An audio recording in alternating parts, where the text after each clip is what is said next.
All my life I had to be patient. Like Meek Millie, I was dream chasing. Finger to the law when I see haters.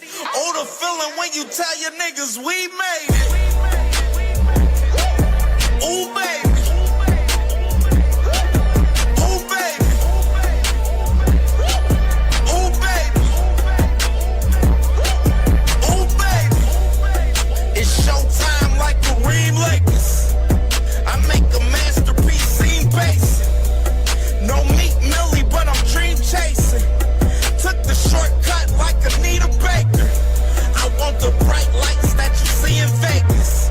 I need a big house with like 3 basements. Drop an M on the whip, think I'm speed racing. Don't know if it's the Transformer or the Green Ranger. My nigga Mac got the beat banging. Young nigga selling crack as a teenager. Had fiends playing baseball out here free basing. Had me showing off the rings like a Freemason. My mama gone, but I keep pacing. Trying to keep it all together like I need braces. Family calling when they need favors. When I was broke, they was acting like complete strangers. All my life I had to be patient. Like Meek Millie, I was dream chasing. Finger to the law when I see haters. Oh, the feeling when you tell your niggas we made it. Ooh, baby. Ooh, baby. Ooh, baby. Ooh, baby. Rest in peace, the Nippy was the street savior. Got my credit right now, I need acres. Gotta turn your dirty money into clean paper. Trying to own a franchise without a key player. I go through hoes like I weave laces. Tree blazers, let they mama noodles be flavored. Meat takers that be acting like the D sacred. You bust in, you would think they on their knees praying. Then I slide like a screensaver. When I'm done, make some scrambled eggs, cheese bacon. Then it's on to the next, I ain't a speed dater. Little bitch ain't gon' hear from me till weeks later. I don't see no things changing. Kids still dodging bullets like they seen Matrix. These young niggas really need saving, but OGs won't teach them that the street's dangerous. All my life I had to be patient. Like Meek Millie, I was dream chasing. Finger to the law when I see haters. Oh, the feeling when you tell your niggas we made it.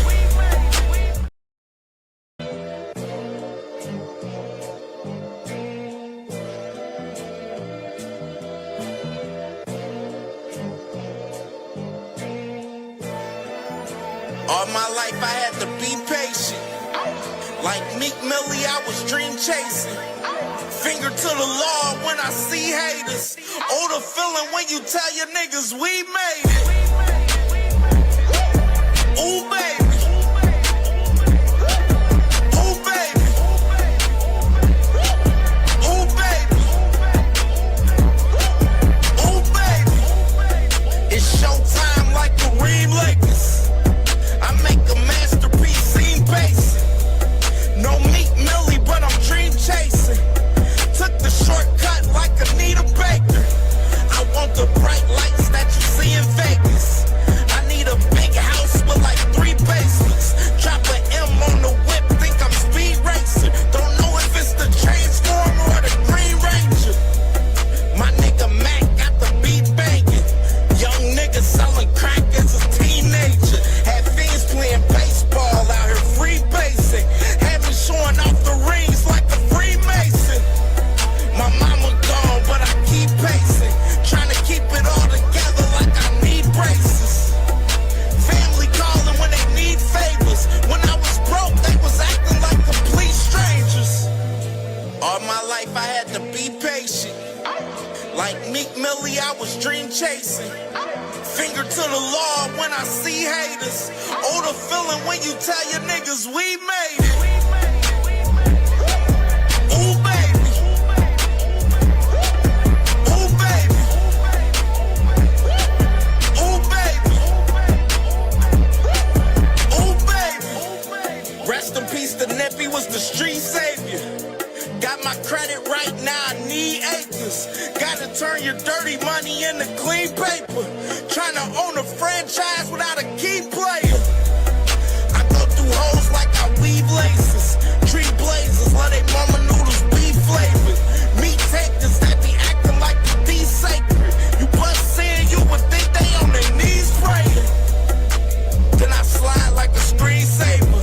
When I'm done, make some scrambled eggs, cheese bacon. Then it's on to the next, I ain't a speed dater. Little bitch ain't gon' hear from me till weeks later. I don't see no things changing. Kids still dodging bullets like they seen Matrix. These young niggas really need saving, but OGs won't teach them that the street's dangerous. All my life I had to be patient. Like Meek Millie, I was dream chasing. Finger to the law when I see haters. Oh, the feeling when you tell your niggas we made it. Ooh, baby.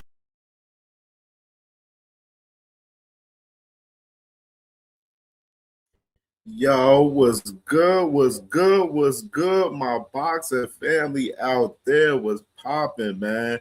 Hey, before we get started with the show, man, I want to start this show off, man, with the throwback fight of the day, man, to start this show off, man.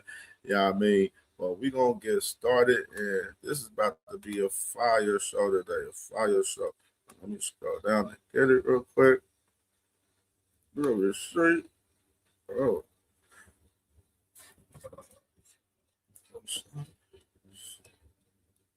Give me 1 second. Let me get this thing. Hey, let me scroll down. 1 second. No, can't do that. All right, hold on. Let me do something, y'all.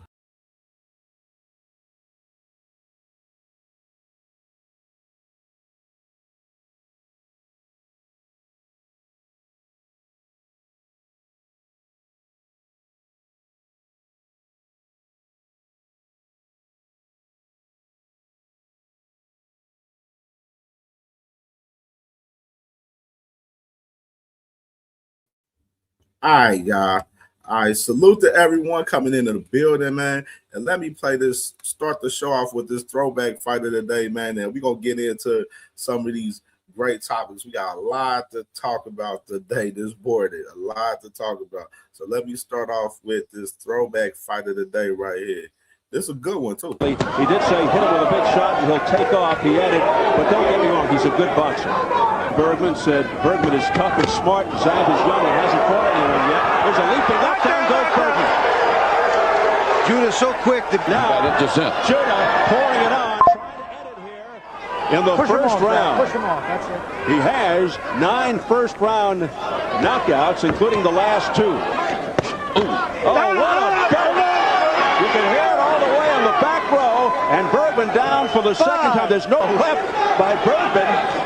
Bergman just trying to stay out of the way, and he is just flat. Could be going through his head. He could realize. Zab Judah is down for the first time in his career. That he was knocked down. Oh, a good right uppercut by Judah. And now he jumps right on the South African again. Judah's got it all back. All kinds of energy pounding them solidly. Jan Bergman coming on. He said, you might find me as fast as Judah is. You're going to be surprised, he said to us yesterday. That was a great body shot. Great. And he just pummels him to the head. Over him. Steve Smarger, the ref watching closely. Down he goes. He stretched out there like for an evening of relaxation. Over.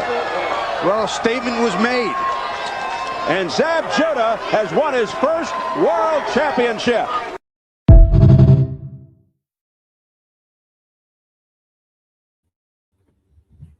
What y'all think about that right there? Zab Judah right there with Dan Bergman right there, bro. That's a throwback fight from February 12th. Literally, February 12th, 2000. Man, 26 years ago, bro. Throwback fight right there, man. Big throwback fight right there. And that fight right there, that was where Zab Judah won his first world title, the IBF title at 140 at February 12th, 2000 right there, man. You know what I'm saying? One of the greats in Zab Judah for sure, man. And let me salute to everybody that's in the building, man. Just popping with y'all this Saturday. All right, cool. See what's popping. What'd you say? My boy Thrill here. He said, I know Pryor and Arguello on that throwback, man. Hey, you already know Aaron Pryor, that's my guy, man. Cincinnati shit. You already know that's my guy. You know, that's my guy. Yep. Mm-hmm. I think that's my friend. Yeah. Aaron Pryor, that's the guy. All right. Let's see. What we want to do? All right. Had to get something adjusted real quick, y'all. My bad, real quick. And let me salute to everybody that's in the building, man. Salute. Let me scroll up real quick and salute everybody that's in the building on this Saturday morning, man. Salute to my sister Kwee, man. Amazing show Thursday night, sis. I was listening in the morning and everything. Amazing show, Kwee, live every Thursday night, 10 p.m. Eastern time, man. Make sure y'all support my sister. She be talking about everyday life, a little bit of everything over there. So make sure y'all support my sister Kwee. She definitely lit over there with the content, man. Salute to my sister, man. Always supporting, man. Day one supporter for sure. And salute to my dog, man. Isaiah, what you doing in the building, man? What's good with you, my boy, man? What's popping with you, bro? What's popping, bro? Salute, brother. And my dog Crush the Legend, crazy ass Crush the Legend, man. Hey, so subscribe to my brother Crush the Legend. Hey, Crush the Legend, crazy as hell. His show this morning was crazy. It was crazy, man. Crush was wilding, bro. Crush crazy, man. Freaky ass nut bull. That boy. Hey, Crush crazy, man. Coffee and donuts for grown-ups, man, every morning, man. That boy Crush was wilding this morning, dog. He was crazy. He had me crying this morning, man. I was on some high shit, just smoking my little weed, listening to Crush this morning. Like, Crush is crazy, man.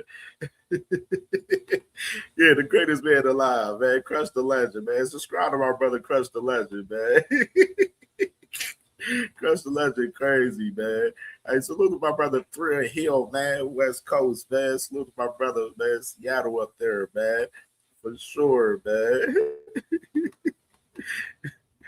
On the money line, man. What's good with my boy on the money line, man? Had to rent you up, man. You been over here often, man. So salute to my brother on the money line, man. What's popping with you, my brother, man? Hope all is well with you, brother. And salute to my brother Just Doing the building, man. What's popping with you, man? Hey, everybody, I already know the vibes. Subscribe to my brother Just Do, man. My man is active every day with the content on this channel, man. So definitely subscribe to my brother Just Do, man. He definitely grinding, working over there, man. Definitely, man. I see that boy all over the place. Twitter, Instagram, and Just Do be all over the place, man. Salute to my brother, man, for sure. As what's good with my boy B King, man. B King in the building, man. What's popping with my brother, man? What's good with you, bro? What's popping with you, dog? Isaiah, what you do? He said, put that throwback fight where Ryan beat that lawsuit at the death. Hey, I might show it today. Don't get, because we gonna get to talking about Ryan and Devin for sure today. Don't get it twisted. We gonna get to talk about Ryan and Devin for sure. He's the main topic today for sure. You know what I'm saying? We gonna get to talking about these guys for sure today, bro. A lot of nasty work I'm seeing out there, man. And, you know, my boy Thrills, I know a prior Argarella. Hey, facts, bro. Both fights from both of them guys. Both of them guys is great, man. Definitely, man. You already know. I try to throw the throwback fight of the day on in each show, but then sometimes when I'm getting prepared, I may forget it when I got so much content. But sometimes I be having so much to add to shows. Like y'all be knowing so much how I be like preparing for these shows in the back behind the scene. Like, you know, I'm very strategic. Of course, you know, I got a great memory. You know what I'm saying? Of course, I watch everything from Twitter to every social you can imagine, of course. And of course, I'm on YouTube, obviously, as well. You know what I mean? So, like, content wise, like, I see everything. So that's why, like, when I'm getting prepared for these shows, I'll be very strategic on pulling out these receipts. That's why we call me Mr. Receipts, man, because I be wanting to have receipts and be able to show y'all visuals of what the hell be going on from these guys. You know what I mean? You know what I'm saying? So, like, that'd be the more strategic thing. But the throwback fight of the day, I always try to throw that in, like, at least one of them on each show that I do. Each show that I do, for sure. You know what I mean? Because I think it's important for us to have those fights shown from the past, man. The past is the GOATs, man, and everything, man. We gotta acknowledge those greats, man. And you gotta acknowledge a great like Zab Judah, you know what I'm saying, right there, February 12th, 2000, where he get his first world title and shit. You feel me? You know what I'm saying? I'm gonna play it again in a minute. I'm gonna salute everybody else in the building. What's good with my boy saying Ironheart, man, my dog, man. Salute to my brother Sin, man. What's good with my boy, man? I saying I'm gonna be in Columbus. I'll be up your way in April. I'll be up your way for the Ohio State spring game. So we gonna link up because I'm gonna be there the night before that Friday.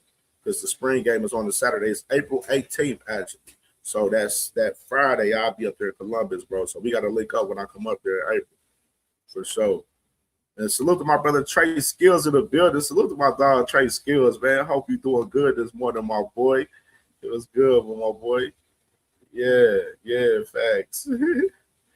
All right, 3 here. I got you. Yes, you a Seattle boy. You thought you from Seattle. Yeah, you may live in Panama, but you a Seattle boy. You are a Seattle man. Salute to my brother Thrill Hill, man. Facts. You gotta study the greats to be great. Facts, bro. Like I literally, for real, probably every other day I go back and watch throwback fights every other day. Like where I'll be watching, random little fights and stuff, just catching myself watching shit. You know what I mean? Like shit crazy. Did my birthday on the 13th. Facts. Oh yeah, for sure. Yeah, that week. Yeah, it's lit, bro. It's lit for sure. We gonna link see it for sure, brother. For sure, it's lit. For sure, bro. And I'm gonna actually play that one more time too. With Zab Judah and Jan Bergman. Then we can get into these topics there real quick. Let me play this bit. He did say hit him with a big shot and he'll take off. He added, but don't get me wrong, he's a good boxer. Bergman said Bergman is tough and smart. Zab is young and hasn't fought anyone yet. There's a leaping knockdown goes Bergman. Judah so quick that now Judah pouring it on, trying to end it here in the first round. Push him off, that's it. He has 9 first-round knockouts, including the last 2. Ooh. Oh, what a gut! You can hear it all the way on the back row, and Bergman down for the second time. There's no left by Bergman. Bergman just trying to stay out of the way, and he is just flat. it could be going through his head. He could realize. Zab Judah is down for the first time in his career. That he was knocked down. Oh, a good right uppercut by Judah. And now he jumps right on the South African again. Judah's got it all back. Kinds of energy, pounding them solidly. Jan Bergman coming on. He said, "You might find me as fast as Judah is. You're going to be surprised," he said to us yesterday. That was a great body shot. Great. And he just pummels him to the head. Oh, Steve Smarger, the ref watching closely. Down he goes. He stretched out there like for an evening of relaxation. Over. Well, a statement was made. And Zab Judah. Man, that was crazy, man, right there. Zab Judah right there. February 12th, 2000 right there was Zab Judah right there capturing his first world title, the IBF at 140, man, right there. Crazy shit right there for sure, man, with Zab Judah, man. Salute to my dog, Savage Bow, man. Miami in the building, man. Salute to my dog, man. What's popping with you, brother? What's popping with you, man? My boy Ace Austin in the building.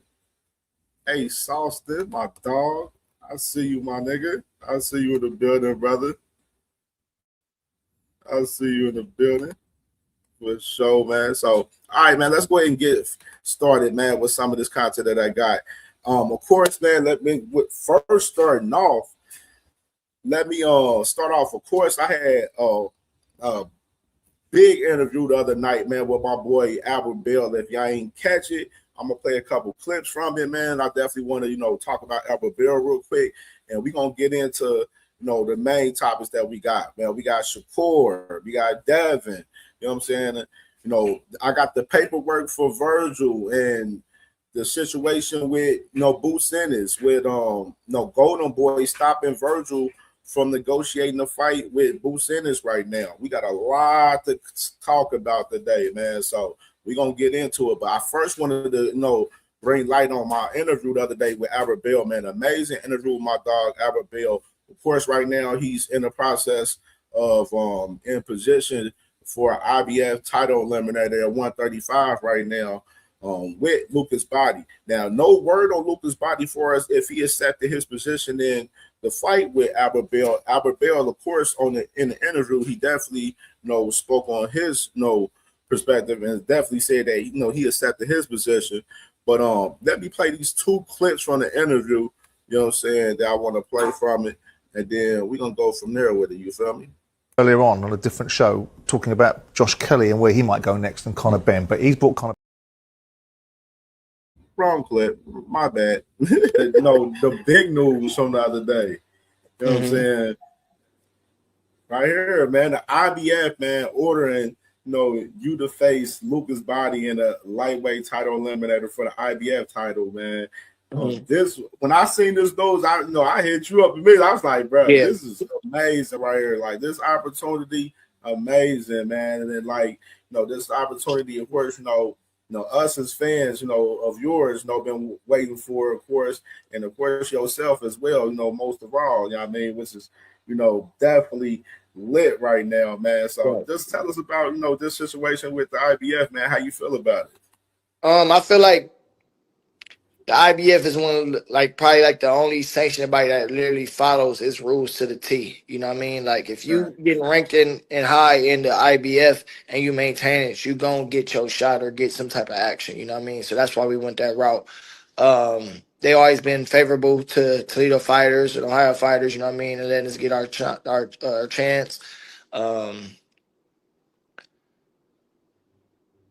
Just, everything just happens for a reason, you know what I mean? And we got there, we knew it was gonna come, it was gonna happen, but I'm just happy, I'm excited, you know what I mean? I don't know. I accepted it immediately as soon as they said they asked if it was gonna be available. Immediately, yes. I think Body got sent tomorrow. Got 3 days. I think they got until tomorrow to say if they're available. I don't know what he's gonna do because he's in position for the WBA to make their decision as well. Since Tank is champion recess now, they're gonna order Schofield as number 1. He's number 2 for Schofield for the WBA. But they also might have. They said so it's a possibility it might be Lamont Roach and Floyd Schofield. Yep. So it's slippery for him because if he don't accept this with me and he don't get it, he kind of put himself in a weird situation because it was going to remove him from the top 10 and you can't, I don't think he can fight for no sanctioning body in the nothing for the IBF 6 months or something. So that's tough. Yeah, it's so I don't know. It's like a dilemma because, like I say, he is in a real good spot with the WBA because he might just end up being fight for the title if they get ordered. But if he don't, it's like, damn. But I don't know. They might grant him an extension to see with the WBA to make the decision or whatever the case may be. But whether it's him or the person behind me in the rankings or the person behind that, I'm here. I'm accepted, and I'm ready to fight whoever.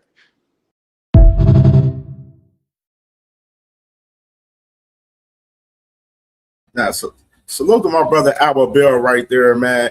As you said, you heard him right there speak on the situation with Lucas Body right there.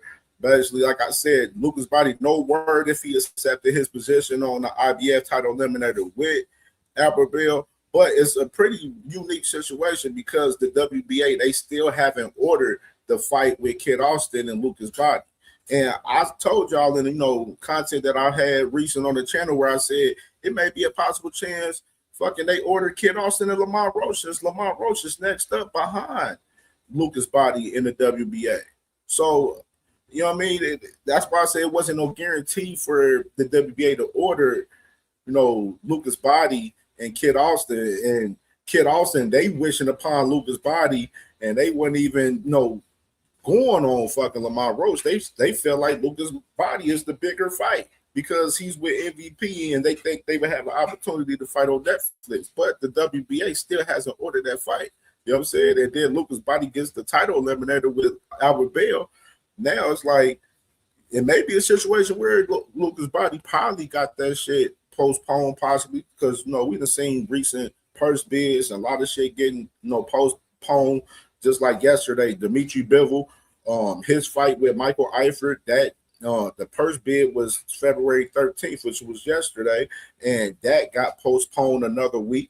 So they gotta that shit. So a lot of situations just be different and shit with this shit and boxing and stuff with some of these fights and stuff. But Albert Bell, majority, he accepted his position, so he gonna be fighting for that IBF regardless. You know what I mean? And it's a pretty unique situation for Albert Bell as well, with the fact that he got the opportunity where if Muratalla was to move up to 140, then it'd be a vacant title fight. You know what I mean? So pretty unique situation for Albert Bell and for Lucas Body with him being, involved with, possibly the WBA, and he already involved with the IBF, you know what I mean?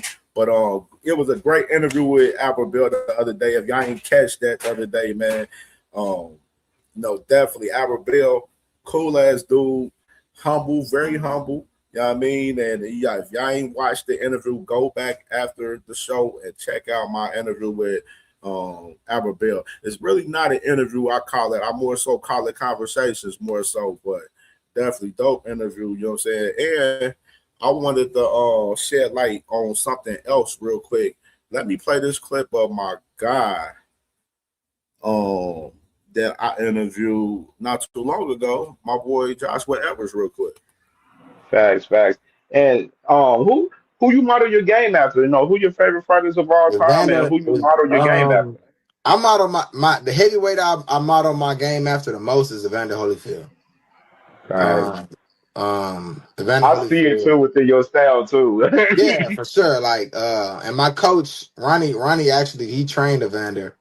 And my manager managed Evander. So it was crazy how that happened. But yeah, Evander Holyfield, as far as heavyweights go, like because he came up from cruiserweight and he put on like muscle, like he put on nothing but muscle, and like he was just the truth, bro. Like Evander was the truth.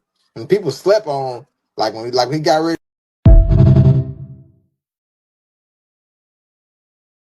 Yeah, man. Salute to my brother Joshua Edwards, man. Heavyweight prospect from Golden Boy Promotions, man, from Houston, Texas, man. Quick, man. Y'all got y'all another one, man. Joshua Edwards, man. I got an interview. Had a conversation with him a couple months ago. And Joshua Edwards is actually going to be fighting next week on the February 21st Barrios and Garcia card. You know what I mean? So y'all be able to check him out on the prelims of that card next Saturday, man. He back in action, and I'm excited to see my dog back, man. And you hear that he said he modeled his game after Evander Holyfield, man. And if y'all see him though, if y'all watch him, like the way he fight, he fights similar like him. Like he's 6'3", about 230. You know what I'm saying? Like, you know what I'm saying? The man Joshua Edwards is fire fighter. He's 5-0, four knockouts right now, bro. Like, as a matter of fact, 5 knockouts. He done stopped everybody since he's been a professional. You know what I mean? And definitely, another humble young man that's out here hungry to get it out here, man, for sure. You know what I mean? So, salute to Joshua Edwards, man. I can't wait to see him fight this next Saturday, man. And let's get into some of these main topics that I got, man, real quick. And I wanted to paint this scenario talking about 168 real quick with the division of 168. It's a lot of crazy shit going on in 168 right now, you know what I mean? But just to kind of add context to what's going on in 168 a little bit, because a lot of these guys is fighting right now. do something. Hold on 1 second, y'all. I keep doing that. Let me back out and come back in real quick. Give me 1 second.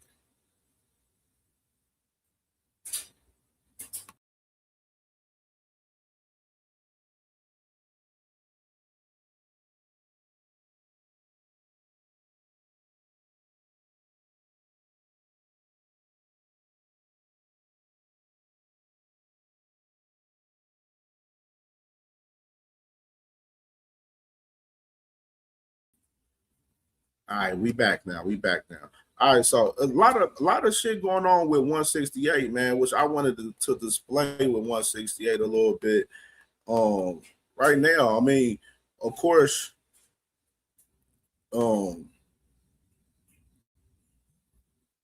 Hamza Shiraz, like he's about to be fighting in May in Manchester for the WBO title.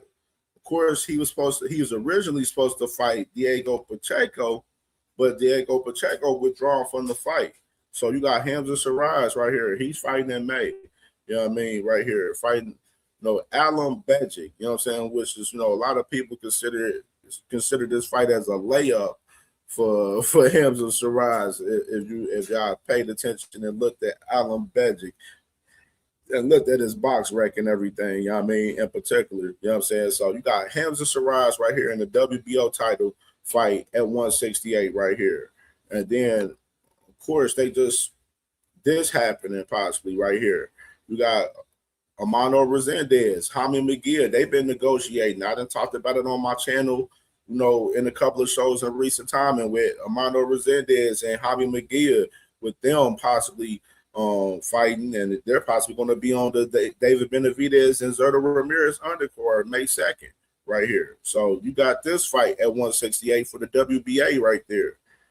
And of course, they just recently, elevated Armando Resendez since Bud Crawford retired from, you know what I mean? And of course, right here with the IBF, you got Osley Iglesias fighting this guy, Pavel Sylvian. We're going to just call his name Pavel.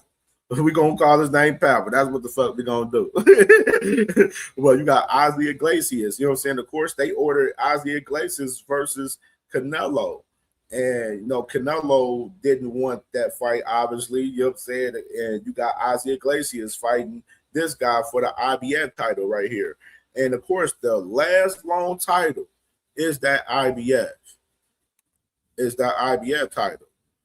I mean, that WBC title. That last long title is that WBC title on which Christian and Billy holds since, since Canelo lost to Bud Crawford and Bud Crawford retired. Christian and Billy got elevated to the WBC champion since he was interim champion. And you got a possible, with Canelo coming back September 12th, all roads to me, in my opinion, leads to Canelo and Christian and Billy, in my opinion. You know what I'm saying? Canelo, he's pushing for the Bud fight. Bud, been in recent interviews saying that he's retired, that he ain't fighting. You know what I'm saying? Like that's just, you know what I'm saying, a little difference. You feel me? Like a little different in that case. I think this fight definitely happens for sure. And then even with that being said, if I can find it, did I have it? Oh yeah, I do.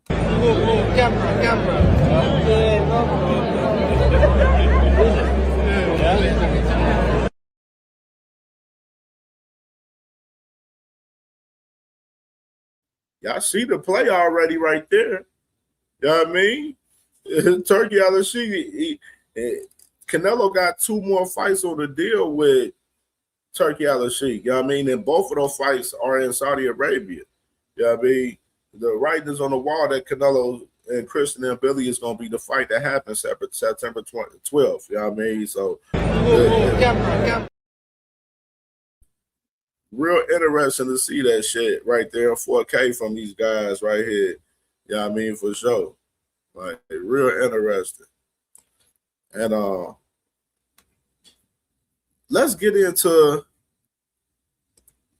this next topic with Boost, though. So let's get into the paperwork because we got main topics and we ain't gonna go crazy with it. Let me get this off the screen with Canelo real quick.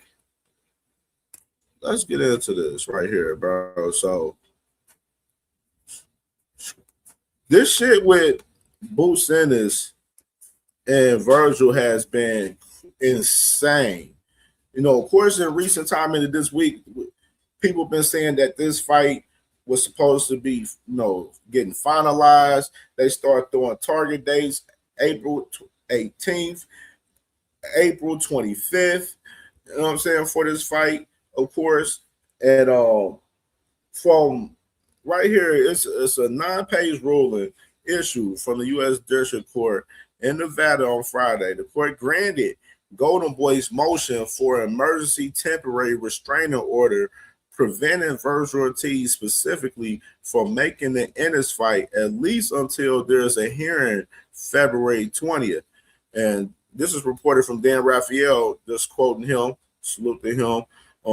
I imagine the zone will have something to say to Golden Boy before that hearing takes place, and doubt that the March 4th card Golden Boy has been playing it with the zone and hope to have announced Friday with Barbosa, Sims, Collazo, Jerusalem, 105 unification, and Gabriela Fondora defense will move forward until this issue is sorted out. And right there, so you know, that's their Raphael report on this situation right here. You know, basically saying that Golden Boy, they put a restraining order on Virgil Ortiz from negotiating any fights. I mean, anything. He can't sign on with another company. He can't negotiate the fight with Boots Ennis. He can't until they resolve the lawsuit that Virgil has on Oscar. And like it's really a hot ass mess for real. You know what I'm saying? Because now we might not even get Virgil and Boots in April. But the situation with Oscar and Golden Boy is real fucking funny. Obviously, to what Dan Raphael just reported right there, with them negotiating their deal with the zone, they were about to have a card for March 14th with Oscar Collazo, one of the guys that's on the weak ass Ring Magazine pound for pound top 10 list. You know what I'm saying? And Kenneth Sims and Honor Barbosa. And you got that fight being postponed. Now they're pushing that shit to June or July now. Because they're trying to negotiate their deal with the zone and get everything worked out. Oscar, what the hell is going on with Oscar right now? Why is Oscar holding back this fucking fight with Virgil Ortiz and Boots Ennis? Why is he holding Virgil Ortiz from doing what he wants? Virgil Ortiz wants to fucking fight. He wants to fight. But Oscar don't want this fight for Virgil for some fucking reason. And it's really insane to see this shit in 4K play like this for real. Like, it really is. Like, there's no reason why they should be having Virgil suing fucking Oscar. Because they don't have no network in reality. Oscar and them, their network deal with the zone technically was done December 31st. And we showed that paperwork on the channel. You know what I'm saying? When it pertained to the lawsuit with Virgil Ortiz and his situation with Oscar De La Hoya and Golden Boy. But now you got Golden Boy. Of course, they didn't file the lawsuit on him. They got the shit granted, putting a temporary order on Virgil, so Virgil can't negotiate the fight with Boots Ennis. Nor if Virgil wanted to go to Canelo Promotions, like some people rumored that Virgil was, possibly doing. He put a halt to that shit as well. Of course, the lawyer of Virgil Ortiz is one of Canelo's lawyers. And that's the reason why Oscar, don't like the shit that's going on with Virgil Ortiz and his team with Rick Mirjan and everything. Shit, Virgil Ortiz's lawyer is Canelo's lawyer. And we know Oscar has a big disdain for fucking Canelo. You know what I mean? That's just the fact of the matter on that. But it's just crazy just looking at this paperwork. Like, we got the full paperwork, bro. Like, Nasty work, bro. Like, Virgil Ortiz, if he wants to fight, why isn't Oscar allowing this man to fight? Why is Oscar trying to up the fucking price for Virgil Ortiz guaranteed money on this fight? I'm assuming that Virgil Ortiz, when they were negotiating this deal in recent time and without Oscar, they were at the price at a price to where Oscar was trying to up it even more. But you know the reason why I've been saying this shit been happening because of the fact they going over controversial with money and everything. It's because of they don't believe Virgil can beat Boo Sanders for real, bro. And that's just the simple fact of the matter. That's just the real simple fact of the matter right there, bro. Like, that man Oscar is trying to cash that man Virgil the fuck out because they know Virgil can't beat Boots. Even Rick Mirjan was putting up a high price on the guarantee bag for Virgil and Boots. The zone's price was $3 to $3.5 million. 50-50 on the pay-per-view, 5 to the winner. That's what was reported. But you got Oscar wanting 7 to 10 million, Rick Mirjan the same mark. Like, it's a hot ass match. They got to get this fight going, bro. Like, this is one of the biggest fights in the sport right now that a lot of us boxing fans been asking for a few years now.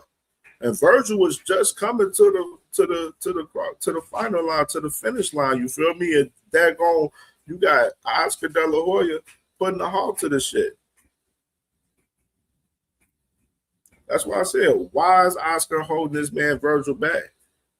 It's because that man want to maximize the bag much as possible in this fight with Virgil Ortiz, with Boo Sanders. Because they know Virgil's not going to beat Boo Sanders, man. That's just the fact of the matter, dog. It's crazy.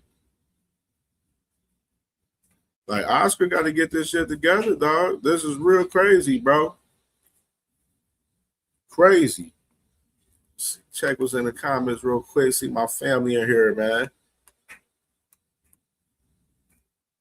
I'm not worried about Boxing Hacker. Boxing Hacker is not about to influence this show with his bullshit today. Salute to my boy. We game all night, man. What's good with you, my boy? What's popping with you, bro? What's popping with you, my dog? We know why Hacker here. We gonna get to it, Hacker. We know you're gonna be crying throughout the show. Salute to KJ. He said Virgil manager was trying to make the fight without Golden Boy Bachelor. Yeah, he was. Yeah, pretty much, because if you look at the paperwork, man, hold on. Let me see if I can put this up real quick. If you look at the paperwork with Virgil's lawsuit,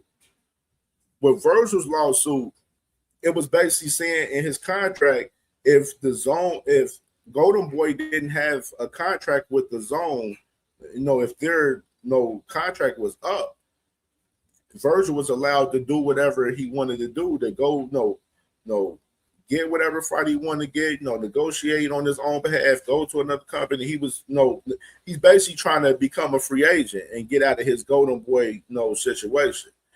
And Golden Boy is putting a heart on it. You know what I'm saying? Basically saying that he got another fight left and everything on this deal, apparently, and saying that they putting a temporary order on this shit to where Virgil can't do shit right now, which is real nasty work, bro. It's real nasty work for real. Like when the fighter want the fight, but the damn promoter don't want the damn fight. And this is just a big case in the shit that we happen to have in boxing a lot of times, man. Like, we talk about these shits a lot of time, and this situation is real nasty because this shit been going on for months, though. That's been nasty, man, for real. Salute to my brother T Hill, man. What's good with my brother, man? T Hill, man. It's probably my brother, man. That's my dog, man. And salute to my brother Opulent in the building, man. Make sure y'all subscribe to my brother Opulent, man. He been active on the content, man, on this channel, man. Salute to my brother, man. Subscribe to my brother Opulent, man. Salute to my dog, man. Salute to my dog Zach B, man. He said, I feel y'all, but Virgil signed the contract. We as fans let our feelings supersede business. Oscar is a company owner. He can't let those guys just do what they want. Hopefully the fight happens. Yeah, absolutely. Yeah, like it. I feel the perspective on both ends with Oscar and Virgil in a sense, but I'm more on Virgil's side of it for the fighter in this one due to the fact that Oscar's the one that's up in the price and shit for the fight when Virgil's just trying to get this fight done. I think they settled at a great number. We don't know what they settled at, but obviously they had to come with a great number if they were finalizing this fight without Oscar for real. And Oscar is trying to up the bag even more. That's the problem. That's the issue. You know what I mean? Like Oscar need to save his damn business by getting his deal done with the zone. You know what I'm saying? Or he gonna be having all this fucking fights on Swerve TV. Oscar got bigger fucking problems right now. And it's all upon this fight. And that's why Oscar needs to get this damn fight done. Because he may not have Golden Boy on the zone. That Oscar Collazo fight may not fucking be happening on from Golden Boy on the zone. Gabriella Fundor probably won't be happening with Golden Boy on the zone. Oscar need to get his shit together, and it's all upon this fight. All upon this fight. He has to get this shit together, bro. Like, it's crazy. Like, it's really insane to see this shit that this fight is all upon Oscar keeping Golden Boy on the zone. It's crazy. It's crazy. Said, you know, I'm here to stand on your neck.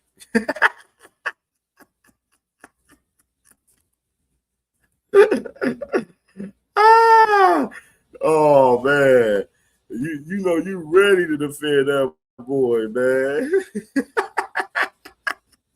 Stop the cap. Stop the cap right now. Stop the cap. No bullshit, bro.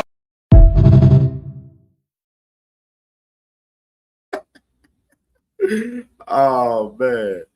Hey. I don't know if ain't nobody told you, bro, you feel me, but I feel like I gotta be the one to tell you, family member. You know, it's been going on for a while, bro, and motherfuckers tired of this shit. I'ma tell you though, family, I ain't the one that give a fuck. You hear me? I ain't gonna lie, family. You might be the biggest dick rider ever, family. You a real professional dick rider, feel like you need to go to the Olympics, cuz. You be riding the fuck out that bike, man. Get off that motherfucker, man. It ain't getting you no money, cuz. Stop dick riding, family member. Go get your own motion, your own shit, man. Go to the Olympics.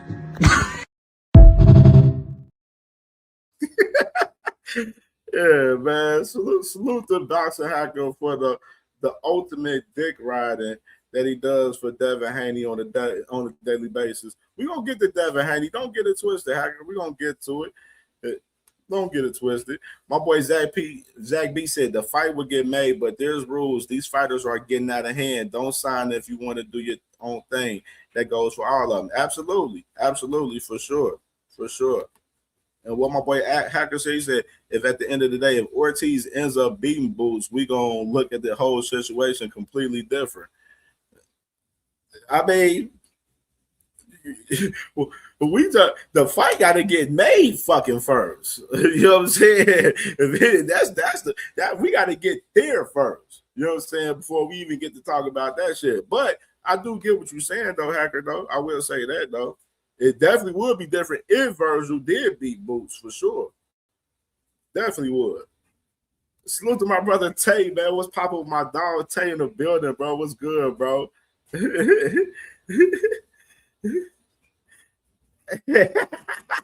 I got you, bro. That boy, I'm not worried about Hacker, man. We are not worried about Hacker.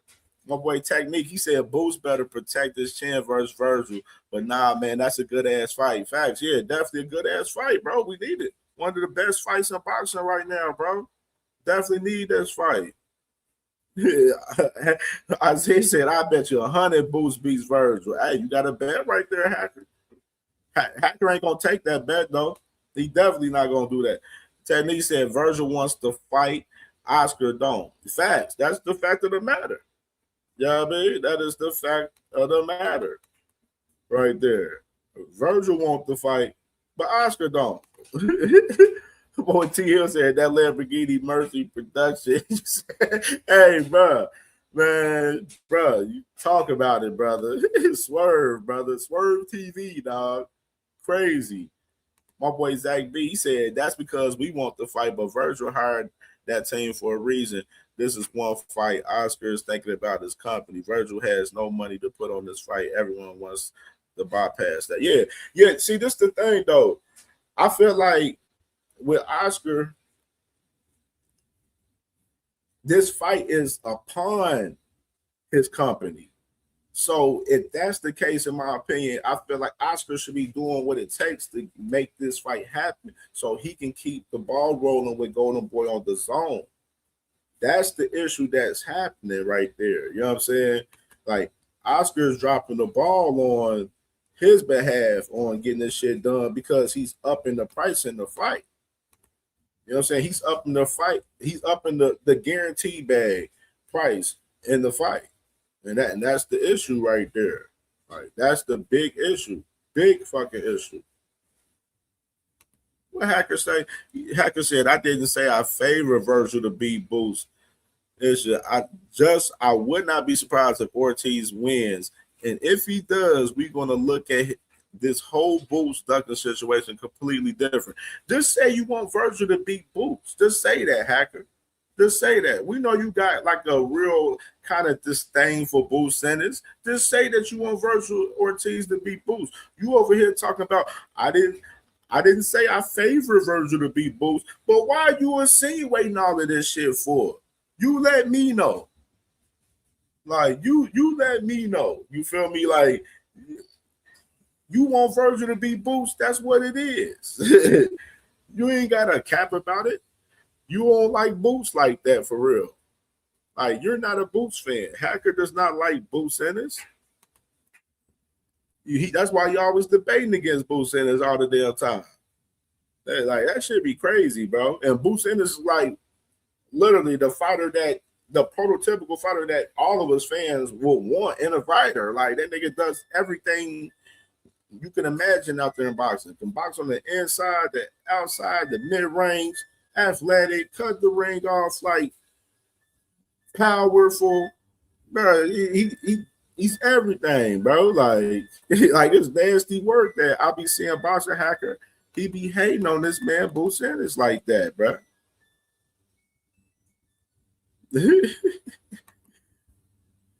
My boy Zach B said, I feel we are losing focus of boxing and concentrating on the boxers. Everything is not going to happen just because we want it. Yeah, absolutely. But I think the concentration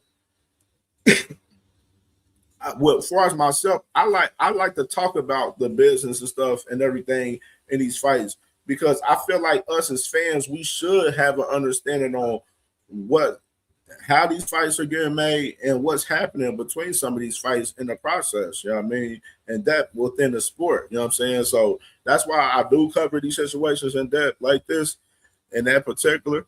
But the concentration right now, like this week, it's a light week. It ain't no fights this week. You know what I'm saying? We got Zuffa tomorrow, you know what I'm saying? But it's a light week. Next week, a little stronger next week with, Barrios and Garcia. And then we got Scooter Davis fighting in D.C. next week too. So, we got a little bit of more action this next week in particular.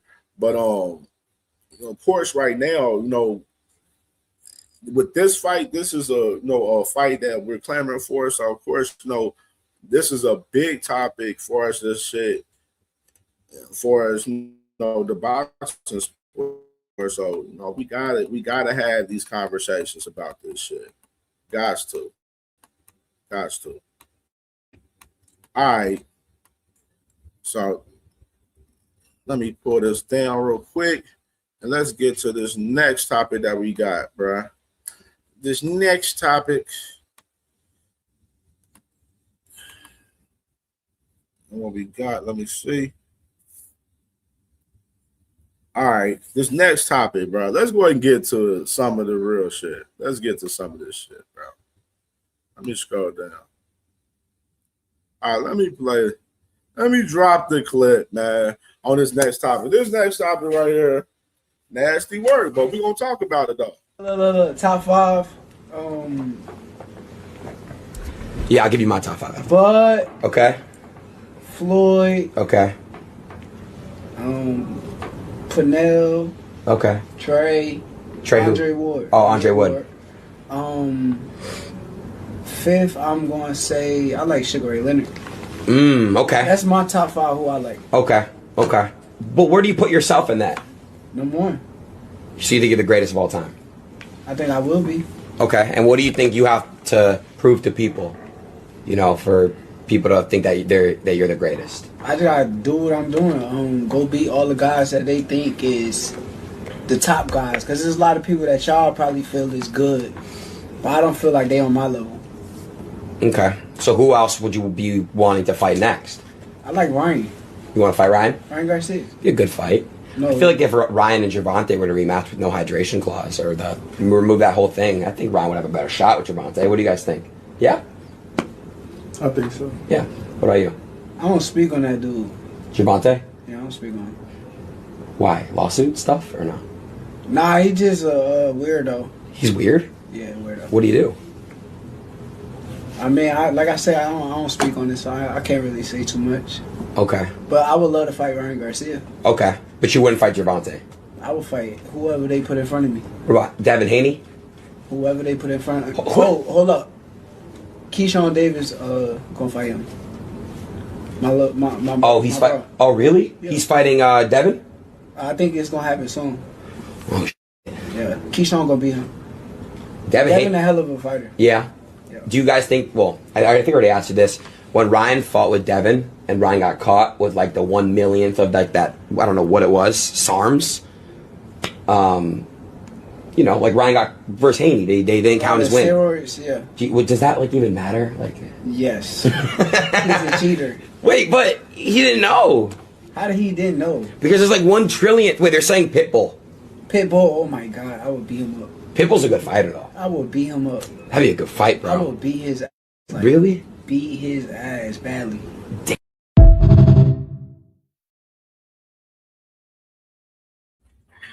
I found that real interesting with Mr. Shakur Stevenson right there, that this man is referencing the fight Ryan Garcia, but then at the end of that clip right there, he called Ryan Garcia a cheater. If he's a cheater, why you want to fight him? That's my question right there. If he's a cheater, why do you want to fight that man? Let's start there. Like, why are you clamoring, asking for Ryan Garcia, saying that you want to fight Ryan Garcia right now? You know what I mean? Let's start there. You know what I mean? Of course, you know what I'm saying? He didn't want to talk about Tank. That's cool. You know what I'm saying? But then he mentioned Pitbull in there. You know, talking about he'll beat Pitbull up bad. And then y'all didn't even notice when he asked him about Devin right there, he was about to talk about him and Devin. And then that boy went on to say, Keyshawn about to fight Devin, which I found very intriguing right there with a lot of shit going on between Mr. Devin Haney. And we're going to get to talking about Mr. Devin Haney. We're going to get to talking about him after this. But I found it intriguing with Shakur pushing Keyshawn on Devin when right now, from what I've been seeing some of the Devin fan base, they've been asking for the Shakur fight. Devin, he said he'll fight Shakur. Now, he didn't say whether he'll fight Shakur on a rehydration clause at 147. You know what I'm saying? He ain't say that, but he definitely said he'll fight Shakur. I find it real interesting right there with Shakur pushing Keyshawn on Devin and him not going off after that fight. I mean, the boy went after T.O. when fucking Keyshawn was #1 for the WBO. When after that situation with Edwin De Los Santos, you feel me? Like he pushed for the T.O. fight and took that fight over fucking Keyshawn. Why would he not fight Devin Haney over Keyshawn? That's my question. You know what I mean? And I mean, obviously, Shakur, that's his fake little brother. Y'all heard him call him, "Oh, my little brother." He called him my little brother, which is nasty fucking work, bro. Nasty fucking work. Nasty work. And I feel like with Shakur, y'all not peeping the play. Nobody's asking Shakur to fight Ryan Garcia besides the Shakur fans. A lot of the boxing culture don't want to see it for real. Nobody's asking Shakur to fight motherfucking Conor Ben. And that's been a big situation. Oh, yeah, Zach B. I already know what you're talking about. I already know what you're coming from, bro. Yeah, for sure. You already know the vibes, bro. Yeah, I already know. Yeah, we just chop it up, man. You already know boxing talk. Just some simple boxing talk, bro. You feel me? Yeah, bro. Like y'all not even peeping to play how Shakur moving for real 100%. The boy is taking the craziest play, man, going after Bud Crawford, bro, for real. The fights that he's trying to fight these other guys and dominate some of these guys, because you already heard him say that he'll beat Conor Ben, he'll beat Ryan Garcia, he'll beat Pitbull. He wants to fight these guys, you know what I mean, to maximize, his stardom and his bag, fighting these guys in fights that he know that he can win. You know what I mean? To where if it was to come to some bigger fights with a Devin or a Tank, you know what I'm saying? He feel like he gonna have more leverage in those negotiations and those fights with those two guys. And that's just the fact of how Shakur Stevenson is moving right now. Like, he's been moving like this in 4K. You know what I'm saying? For a minute now. Even from Shakur Stevenson, taking the deal, signing with Eddie Hearn with Matchroom Boxing, bro. He been moving like that since then, bro. You know what I mean? Y'all gotta remember, this man Shakur is a damn top ranked baby, man. Top ranked baby. Shell Moore, that's the problem. But y'all be talking all this legacy shit, but then y'all hearing this man Shakur tell y'all that he trying to maximize his bag out here. Even further. Hold on, we didn't forget. Even further than this. Yeah, I do. Nice. Would you ever fight him? Hell yeah. Okay. What about you, bud? Would you ever fight Jake Paul? Fight? Nah. Yeah. Okay. You can go play around in the ring. Okay. Do you like Jake Paul? Yeah, I do. Nice. Would you ever fight him? Hell yeah. Okay.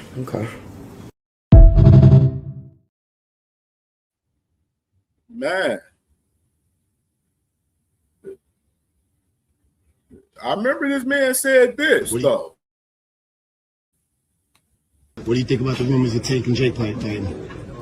Man, Tank disrespectful to the sport if he choose that over fighting with me.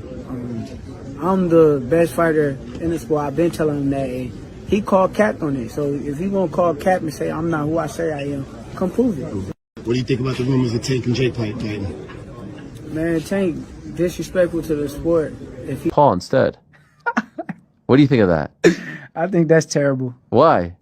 I mean, I get it because at the end of the day, it's the money business, and you want to make the most money. But from what I'm hearing, he can make more money in a fight with me. And if that's the case, why not fight me? Sure. Do you think he beats Jake Paul?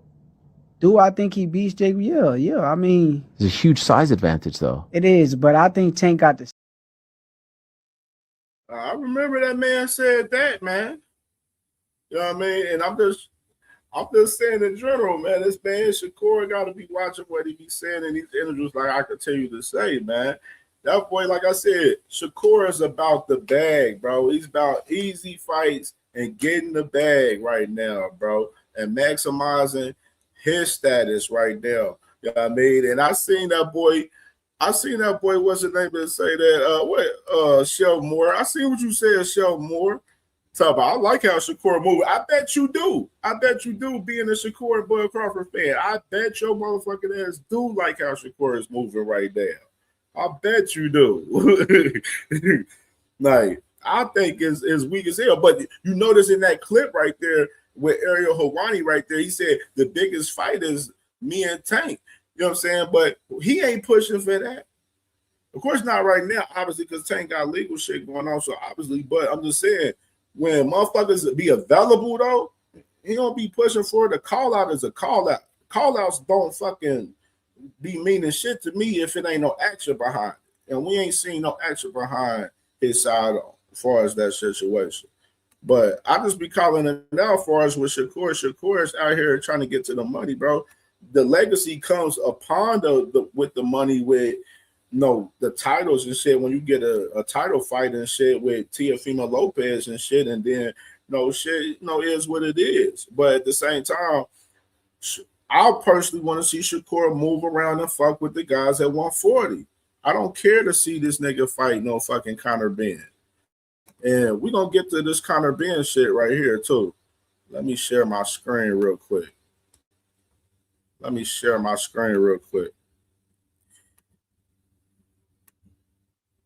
We're going to get to this Conor Benn interview right here.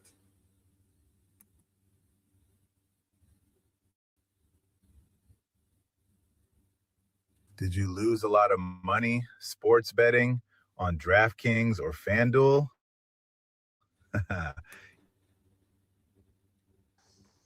I'm on smoke.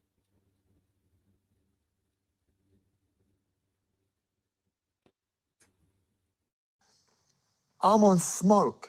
And I don't just talk about it because none of these fights get made. It ain't because of me. Yeah. Right. And we can, I mean this, and I'm saying this on it. I'll get a contract over to Shakur this week. I won't wait for him to send me one. I'll get one over to him this week. Guaranteed. So it's obviously that's a bit on deck as well. Yeah, Rolly we can do in May, is what I'm hearing. So Rolly can be in May. Ultimately, I'm seeing the cover. Bear in mind, I ain't fought this division for 3 years. Right. So you ask yourself, it's the same thing. Well, why are you lot all calling me out? Because they know it makes sense. It's a big fight. It might make sense. Right. And for me, I want to challenge myself also against the best guys you got. People go, hold on. Let's stop there with Conor Benn right here. Conor Benn got to understand, bro. Motherfucker, Shakur is looking at you as a walking lick going to the UK to beat you, bro, and putting you on a rehydration clause, bro. You know what I'm saying? Like, he has to understand this shit. Conor Benn ain't done shit in this sport. He hasn't done shit. He ain't been champion. He ain't done nothing. Now, when he got the opportunity to become a champion and possibly having a fight with Rolly Romero, which he's going to mention in this interview that he's negotiating with Rolly Romero, you know what I mean?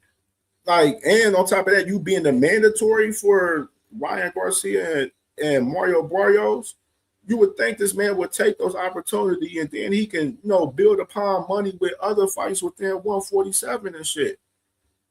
But he fishing for a fight with fucking Shakur to get his ass whooped. Conor Benn, he talk a good game, but when he be talking like he can beat Shakur, I don't believe in that shit with Conor Benn.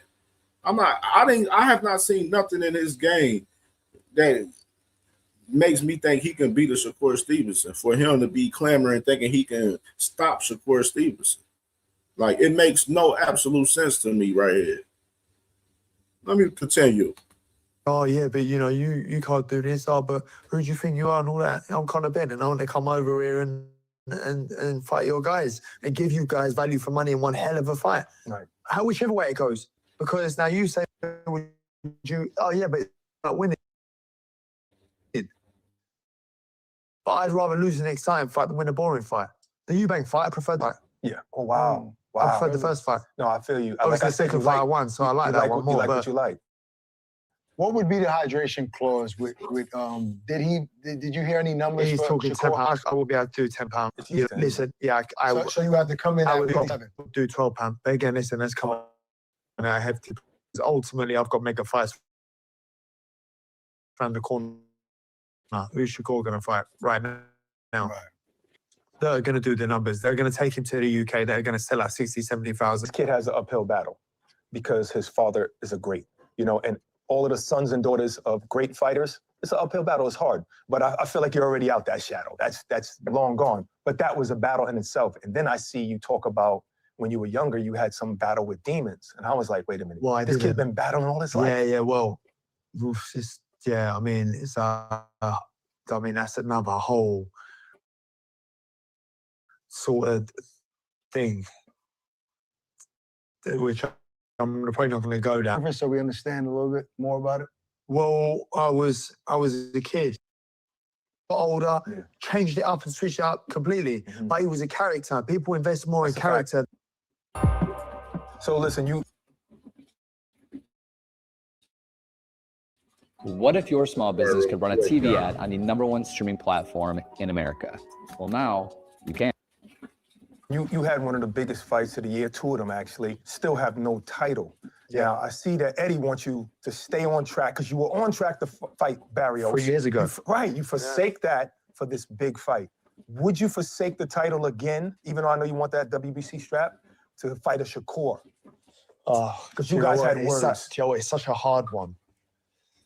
It's such a hard one because you can ask me again because you asked me last time. What's the catch here? What's the problem? You can't say it. What's the pros of fighting Barrios for the world? Salute to my brother Isaiah. What you doing with the $2 super chat? He said being gassed off the drain, Fallon, toenail, Eubank. Facts. He definitely is, bro. Like that. Like, bro, you didn't win the first fight. You won the second fight. We didn't even want to see the second fight because I had the first fight. How Eubank looked for real. He was drained as hell. He killed himself in the first fight, which we knew he was going to kill himself in the second fight, in which he did. That man's still suffering from that shit right now. You know what I mean? So I'm just saying in general, bro, like that man, Conor Ben, he is super gassed off these 2 fights with Eubank. And we know Conor Ben, he ain't did shit. He ain't really fought no crazy names for real in the sport, for real. If we want to be real, you know what I'm saying? We know he is food for a lot of these guys for real. And personally, I feel like it's going to be an issue with him probably coming down from 60 to 147 for real. That man, he's ranked in some of the sanctioned bodies at 154. You know what I mean? If we want to be real, you feel me? Like, well, let me play this real quick. Me, and then we can sit down here and logically weigh it up together. I would say that there's more pros to fight in your own weight class and not to bring the smaller guy up, no matter what. Even though, let's just say you could beat Shakur, you don't get as much props as beating a smaller guy. You know what I mean? Now, Shakur is a hard fight. It's a hard fight for everybody on the planet, I believe. Okay, I wouldn't say a hard fight. Nah. When you say hard fight, I think Gatti Ward. No. I mean hard to beat. Difficult. He's a guy that's hard to beat. No, he might not knock you out, but he's a guy that's hard to beat. Now, legacy and cementing your name in the history in your weight class, I think it's time for that. I think it's time for you to get the winner of Barrios, Ryan Garcia. All right, let me give you my take before you respond. My God. No, let me give you my take. My God, I asked the man a question. Right. He's going to answer both sides. I disagree with you. So I'm going to give my take. Okay? Cool. So, legacy sounds good. These belts are great. And I respect the sanctioning bodies, right? Don't say that in this. Yeah, because on this show on that couch that Miguel Cotto told you about my children. About to my say children. And I'll say this. Oh, so wait. So you think? You think fighting Shakur is more money? Hold on. No. You can't. So y'all not making sense. Hold on. You clap. Stop. That didn't make no sense. That little clap right there. Finish my I wanted to stop there real quick. Yeah, it's legacy in fighting Shakur for sure. If you was to fight him and you beat him in the UK and shit for sure. But we know you're not gonna beat Shakur though. You know what I'm saying? So if you was to fight Shakur, say this man Conor Ben fight Shakur, and then that basically washes his opportunities for the titles at 147. You fight Shakur, you lose to Shakur, then it was all for nothing. It was all for the money, pretty much. So it's looking like damn near like what Conor Ben, you trying to cash yourself the fuck out, pretty much. Because I'm not confident that he can beat fucking Shakur Stevenson for real, 100%. You know what I mean? So that's why I'm just saying with him, this is stupid right here. You know what I mean? Like, he fights Shakur, loses Shakur, 147 titles, bye-bye, out of there, finito. Won't see him having none of the opportunities for real. He got to work himself into those opportunities. And that shit take time to work yourself back into opportunities after you took a fucking loss to a motherfucker sometimes. All right, I think it's stupid. I think he need to be doing this thing at 147. Hold on, Conor. Shakur just won a major fight. We were in attendance. He beat a guy that was accomplished. Teofimo Lopez beat Lomachenko, beat Josh Taylor. He's become more of a star than he already was. There was a back and forth in the ring that the world saw, right? So that fight in my head, potentially in your country, would be a massive, massive fight financially, way bigger than a. I don't know why he keep gassing this shit like it's a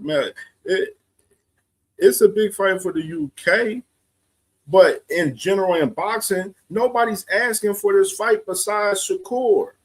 Shakur, remember, he's the one who came out and said that he won't Conor Ben after the fight. You feel me?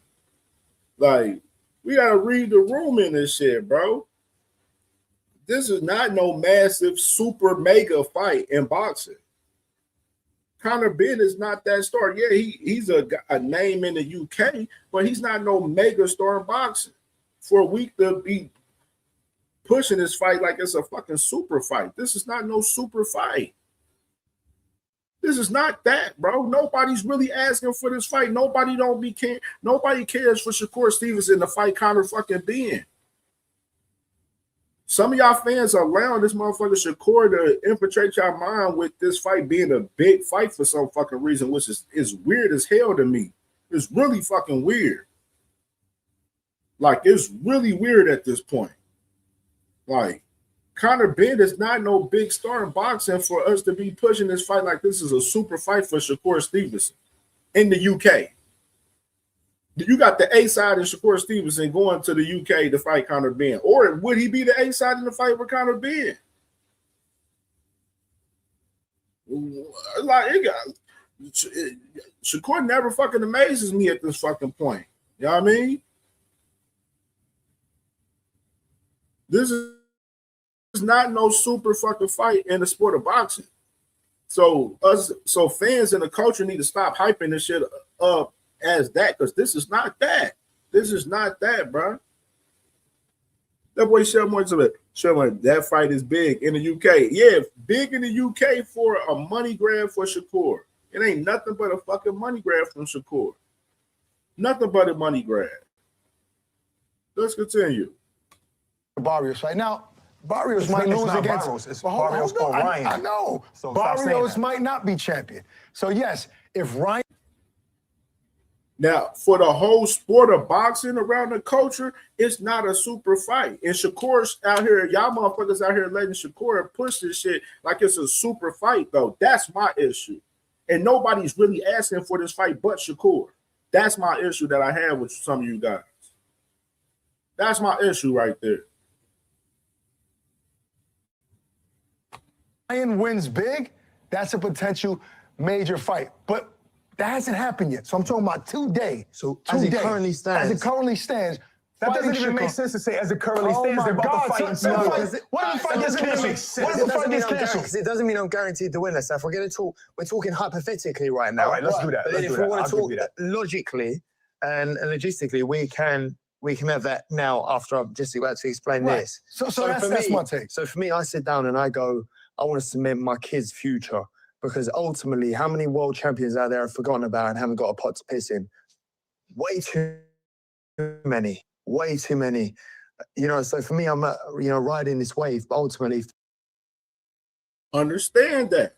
Totally understand that from that perspective. And this is what I've been telling you guys for a long time, that these fighters was about maximizing their bags, man. They don't care about the titles as much as they push out in a lot of outlets that they be on in some of these interviews and shit. The titles don't matter to these guys. They try to maximize their bag because they are prize fucking fighters. They are prize fighters. So with this case right here with him, he's letting it be known like, shit, this Shakur Stevenson, this is a big money fight for me. I'm looking at taking this fight over fucking fighting Rolly Romero or fighting Manny or Mario Barrios and fucking Ryan Garcia. for me, I want my kids to be sitting comfortable, to have every advantage in life. And it'll be thank you, Dad. It'll be thank you, Granddad. Thank you, great granddad, for changing our lives. And the same with my dad. I let my kids know how they started. Right. Because we're favored and we're blessed. Because my dad was favored and blessed. So that for me is my legacy. So in my head, I go, okay, does this change my kids' life? Everything I do, I want to make sure it's the right decision that I made for my kids. Do you know what I mean? Right. Would my kids, listen, winning a world title is everything. You set out to achieve that, but ultimately at what cost? When I'm sitting in a really unique position in being able to have both. Can I answer that? Yes, sir. For the competitiveness. Like, yes, I have 4 children. That's part of my legacy. But I have a job. And I created a legacy in my mind for my job. Is it more important than my children? No. But it's still part of my legacy, my job. So my competitiveness and my job wants me to go to this height. And that's it. So I believe you're a competitive person. For sure, and I believe you want to be talked about forever and ever. And that means getting these straps and being talked about as a champion. Everywhere you walk, you're a champion. And I think you can. I think you would never want to retire without that. He can still do both. See, man, about time this dude has some logic right here. As far as Conor Ben, I think his legacy is getting him a championship, man. He's negotiating with Rolly Romero. Man, lock that shit in and fight Rolly.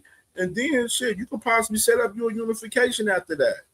You know what I'm saying? I think the more money in for Conor Ben, futuristic-wise, and, the more better trajectory for him, the more, fights that's winnable for him is the fights at 147.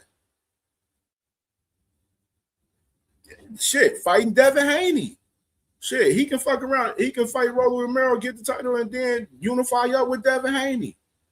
You know what I'm saying? It's more winnable fights and it's more, money for him futuristic-wise in fights at 147 than fighting Shakur Stevenson. Because I promise you, he fights Shakur Stevenson and lose to him, his fucking status is down bad after that. It's down fucking bad. They're going to be putting him in the gatekeeper lane after that. Championship, it's going to take him 2-3 fights to build back into that contention after losing a fight to a guy that's coming up from 140. You know what I mean? I think dude is telling him the right there as far as the shit. He needs to go after the titles, man.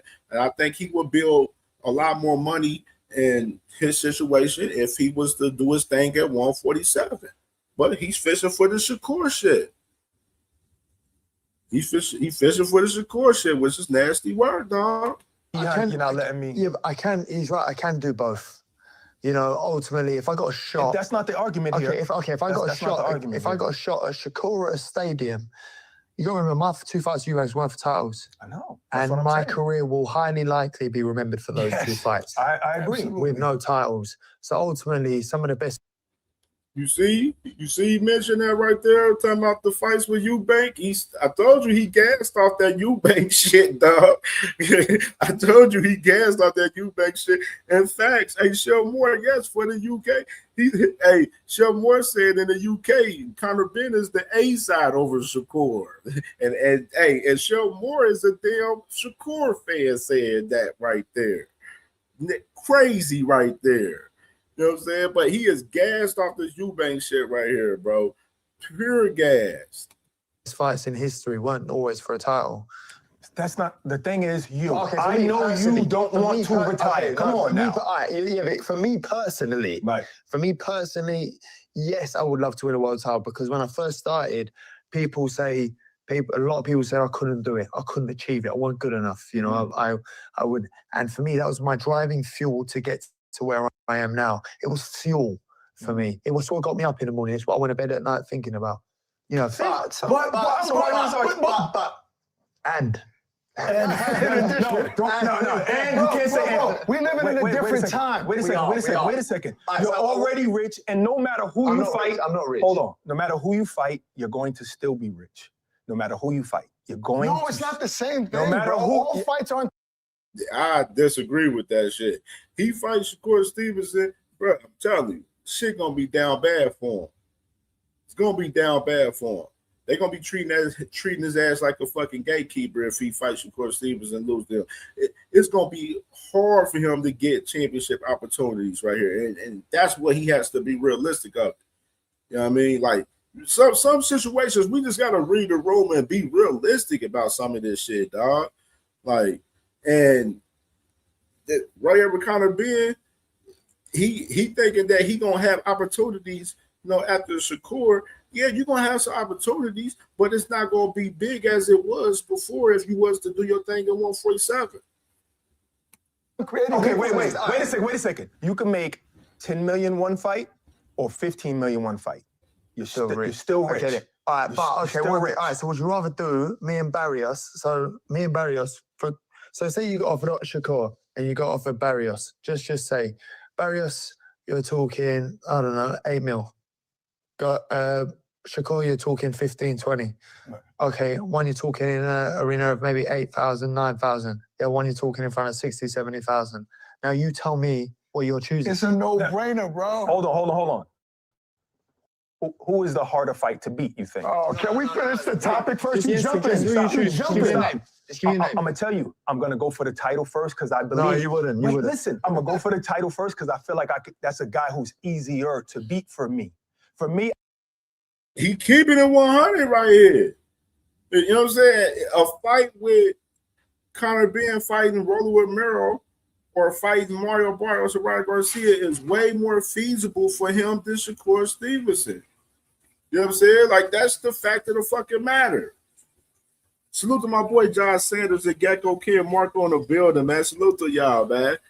I can beat that guy. Now I'm going into that next fight as a champion. Okay, now I got them both. But now if I fight Shakur, what if I lose to Shakur? Because this guy seems to be unbeatable. But now, see what you just done there, public will see that.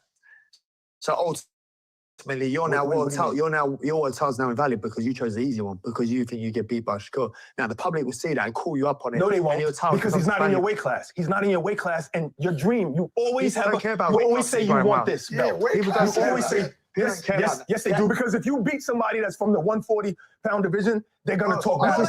I've just gone up to 160. People are moaning. You think people care about that? No, like people aren't bothered. People complain about everything. Hold on. Let me chime in here, all right? Thank you. We're living in a different era. I respect the belts. This is not disrespect, but in reality, when you get to his level, when you get to that level, right?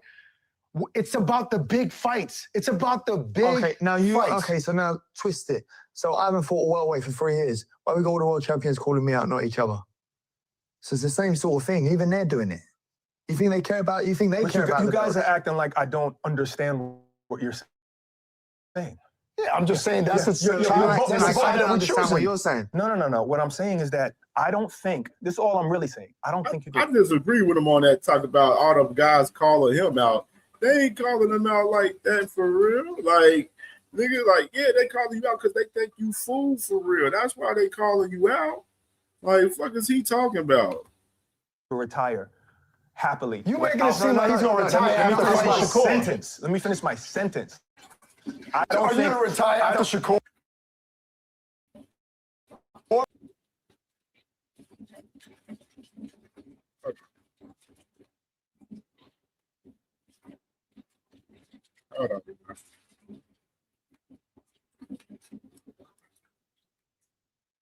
You say that, but I don't think you understand how I'm panel for over the past 2 years anyway. So then ultimately what people think of me really Doesn't matter anymore? No, no. But so then to the extent where you go, okay, I just want to make sure I'm never in that position I was in 2 years ago. For 2 years. I don't ever want to be in that position. So if you ask me if I had a belt up in my cabinet then, or Money in the Bank, I know which one I'd be choosing. Yeah. You know, I would want to be champion because I'm already rich. I'm already rich. I want to be champion. I'm already rich. More money. Yeah, come on. I want to be rich. Yeah, I get it. I'm already rich, but I want to be champion. I get it. No, and that is the plan. That can happen when the road leads to it. But when the iron is hot, you got to strike, right? Your father didn't make as much money as you, and you lived a great life. You made way more money than your father. Your grandkids are okay. Your grandkids are going to be okay, but you want to be a champion. Right. My dad's a baller. It's true. So let's go to the fight, all right? Shakur Stevenson had, in my opinion, a phenomenal performance.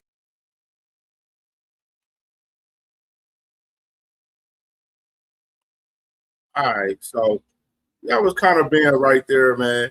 And like I said, with that fight, I personally, I ain't high on the fight. I don't know why Shakur is allowing himself to infiltrate in y'all brain to push for this fight right here.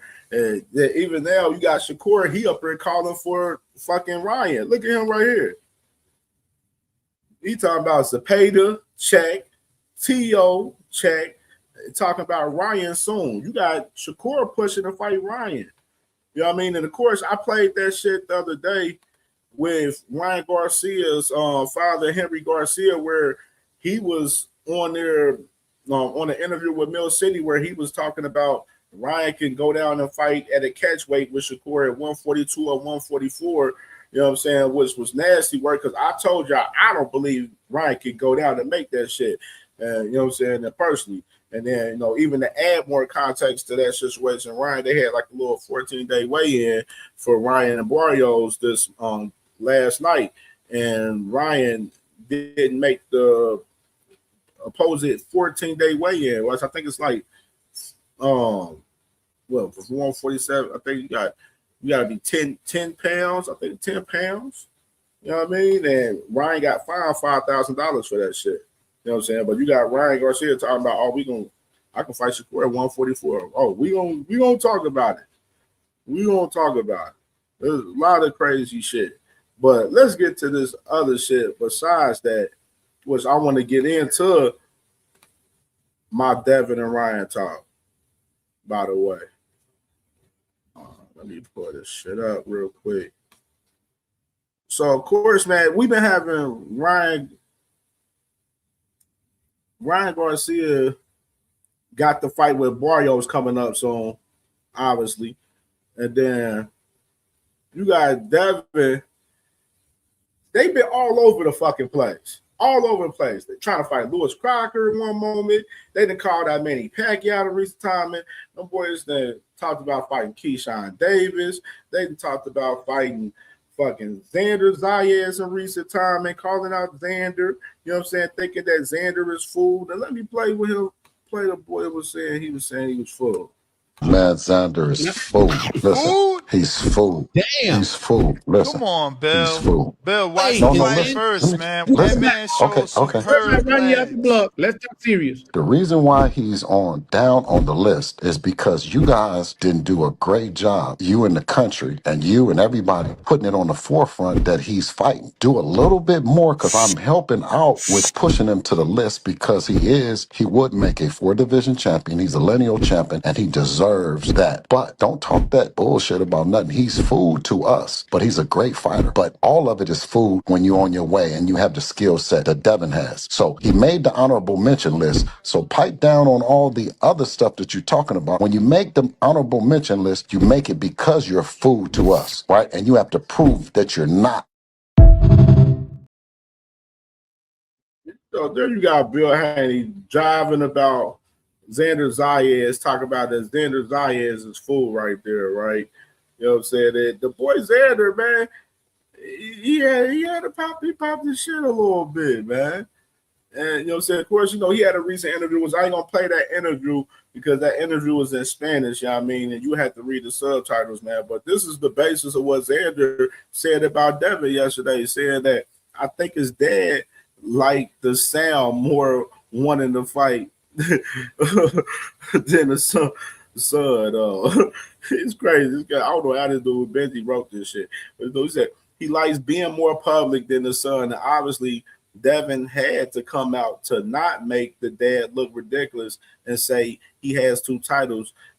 You didn't have to ask. It's obvious. I don't know him personally, never hung around him, but personality says Haney is a clown, crybaby that sues right there. So you got Xander cooking Devin Haney right there. Talk about that boy a crybaby that sues right there. You know what I'm saying?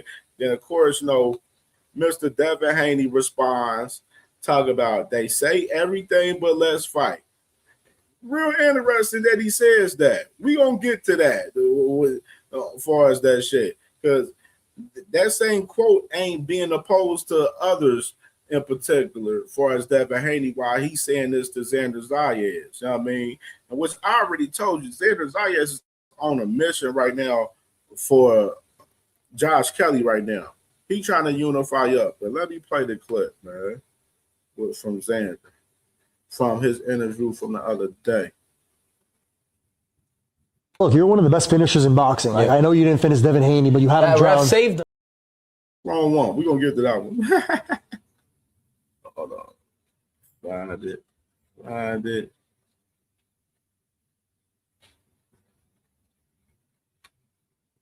Find it.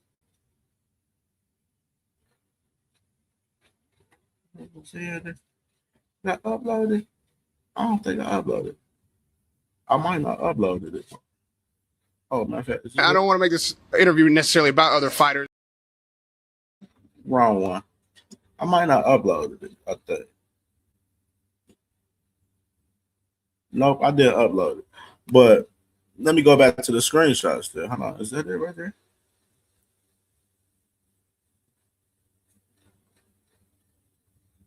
Oh, yeah, right here. Here we go. What I do know is that they already made a call to Matchroom and Team Josh Kelly, because that's who I want to face next. That's what I told them that I wanted to do. I wanted to collect a 3rd belt. So I know they did that. We're waiting on response from Josh Kelly's team, and hopefully we can make something happen for the summer. So you got Xander right there himself saying that they pushing for a fight with Josh Kelly right now. They trying to unify up right now, whether it's in the UK or whether it's in Puerto Rico or New York. That's what they on right now. They trying to push for that. And like I mentioned with Top Rank, they heavily invested in the Xander Zayas right now. With Xander Zayas, him coming up in the top ranks and stuff, and now they put him in a position where he's unified champion with 2 titles at 154 right now. That's why I'm saying, y'all Haney fans, y'all keep pushing for the Xander shit. I don't think y'all gonna get it. That's just me personally. I don't think Top Rank will get y'all the fight. That's just me personally. And let me see right here. This other tweet, and this is Xander responding to Devin right here, where Xander says, "Relax, Diva. My focus is getting the 3rd belt from Kelly. But we already told your daddy if that doesn't happen, we will be happy to put the 1 back on your record again." So you got Xander right here saying, we reached out to your daddy possibly, what I'm saying, if this Josh Kelly fight don't happen. And, well, we might want to put that belt to your ass right there. You got Xander popping his shit. He popping his shit, you feel me? You know what I'm saying? So, me personally, Xander saying it, which is this is the thing I feel with Xander, with far as even with the other fights at 154. I don't think Xander's afraid of any of the guys at 154, just like with the situation with Virgil Ortiz. I don't think he's afraid to fight Boo Sanders. It's his team. You know what I'm saying? And this is the case with Xander. Xander may not be afraid to fight guys at 154, the top other guys and stuff like that, but is Top Rank gonna push the green light on that shit? That's the question. You know what I'm saying? But they definitely pushing the green light on the situation with Josh Kelly, because they looking at Josh Kelly as fool like Devin is looking at Xander as fool. But my thing is with Devin, I just seen him. Well, I said, what the fuck? Let me find it. You got Jack Catter, like Devin got a lot of shit going on. Jack Catterall on his ass. You know what I'm saying? Like, no, then this Devin response right here, where he telling Xander talking about our fight is bigger than Josh Kelly, and you make more money, and you'll make more money. Kelly is going to fight the winner of Boots versus Virgil. Not so fast. Boots versus Virgil ain't even going on possibly right now. You know what I'm saying? It's a halt to that shit right now. And then Kelly is the same guy that came out recently said that he don't have to fight Boots Ennis, and that he looking at other options, and that he has aspirations of possibly fighting Xander Zayed. Y'all read the room in between that situation if you want to read it in that situation right there. You know what I'm saying? But it's looking like Josh Kelly is looking at Xander as well. And that fight look like that probably be the fight that'll be made more than any damn thing. You know what I'm saying? So Kelly fighting the winner of Boots and Virgil is cat. That is cat. That's not happening right now. That's cat. And who to say that he'll make more money fighting? No, Xander. Xander would make more fighting fucking Devin and Josh Kelly.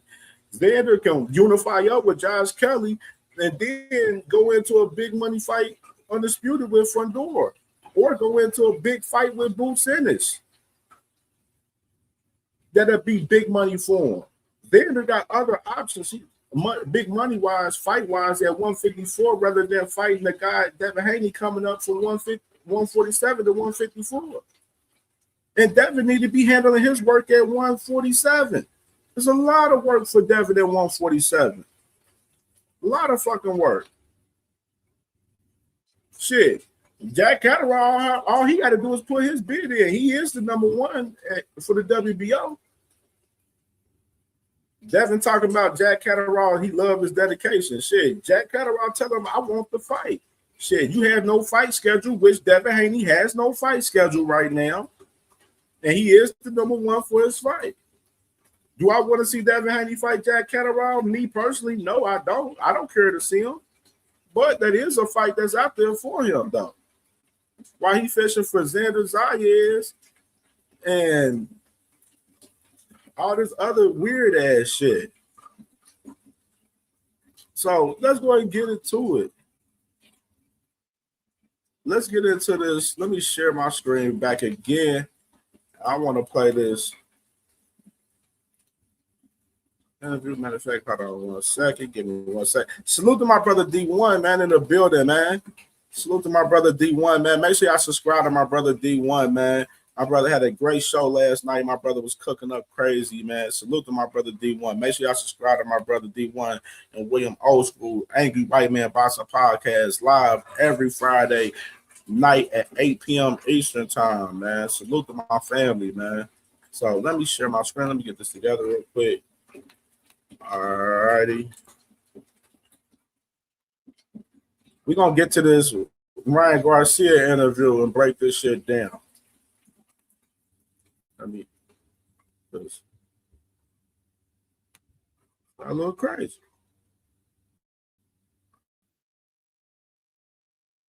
Got it. Hacker says the bigger money fight is within. How is it though? What Dev ain't been main eventing none of his fights in recent time. Dev was a guy that went to purse bid with Sandor Martin. How is it a bigger money fight? I don't know if it's that much of a bigger money fight, honestly, because Xander Zayed can fight Josh Kelly in the UK and make hella money probably out there in the UK, fighting him out there. You know what I'm saying? So I wouldn't even say that is a bigger money fight, personally, for real, for real. I say that's cat. Let me share my screen. All right, we got it together. Well,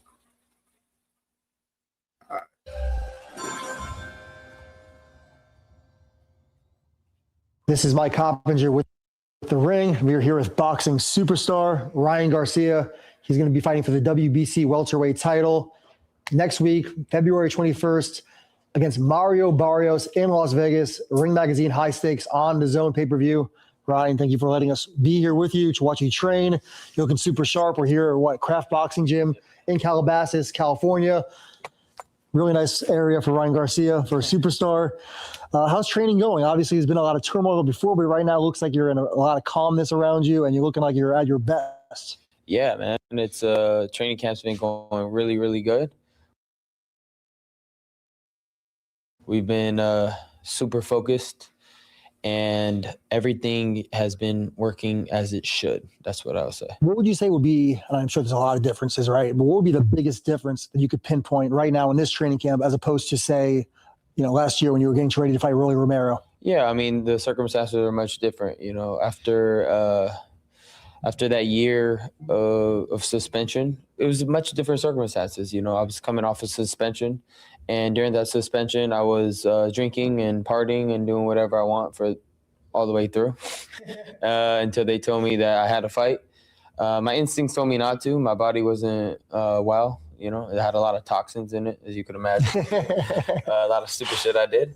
But when you have a lot of people in your ear and people are telling you can make $5 million, it's an easy fight, and but internally that it's not the right decision, and I didn't trust my heart and didn't trust my instincts, and I paid the price for it. So you say that you knew that it was not the right thing to do. Was there a moment in training camp or the week of the fight where you thought, man, I really think I might lose? Oh, every day. Really? Every day, yeah. I looked at the hill that I had to go up, and I said, I'm going to have to lose 30 pounds, remember how to box, and try to get sharp all in 2 months. And I don't even know how my body's going to react. And it wasn't reacting. Every 2 days, it would just shut down. Runs didn't feel right. Nothing felt correct as it should. And I'm not blaming anybody. You come to find out, whatever was happening in the Haney fight, it will never be replicated again. You can't do that. I still don't know That was crazy, yeah. how I was able to drink and do whatever I wanted and somehow still win. I just wanted to make a mock. Hey, stop the presses right there. Stop the presses. You heard him say right there, he couldn't duplicate what he did in the fight with Devin Haney, far as him smoking and drinking and not taking the camp serious in the fight with Rolly Romero right there. You know what I'm saying? That's what's real evident in the fight. If y'all watch the fight with Ryan and Devin, the boy was gassed and everything. That boy was not physically fit for that fight with Devin and was still whooping his motherfucking ass 2 years ago, almost 2 years ago. The 2-year anniversary coming up for that. But let's continue. Of Devin Haney, and I did that, and then I try to keep it going, and that's not what I had to do. But yeah, now it's a whole 360, man. This is a much different version of myself, as you can see in my energy, and you could see how taking care of your body, being a real athlete, and showing a good example. You're gonna see that this fight, and that's what I've been doing. I think in some strange way, what happened to you against Rolly was probably good for you in the long run because I've known you, we've known each other for a long time now. My immediate thought after the Devin Haney fight was, man, Ryan's going to get carried away now because he didn't train properly and still look this good. Now he's going to think he can probably always do this, right? Well, I'm a creature of habit and I'm a person of consistency. So if I thought in my head that worked, right, I'm gonna do it again. Right. But that's not what you should do. And God humbled me for sure. And it's for the, like you said, for the long run. You learn lessons as you grow up and as you mature. And that was a good lesson for me. Definitely humbled me and brought me back down to reality. Yeah. So the fight was in early May. When would you say you stopped with the toxins and started trying to get them out of your body and was really training hard? Probably June, July. Yeah, probably like July, August. I just started going to the gym every day. And that was just my thing. Like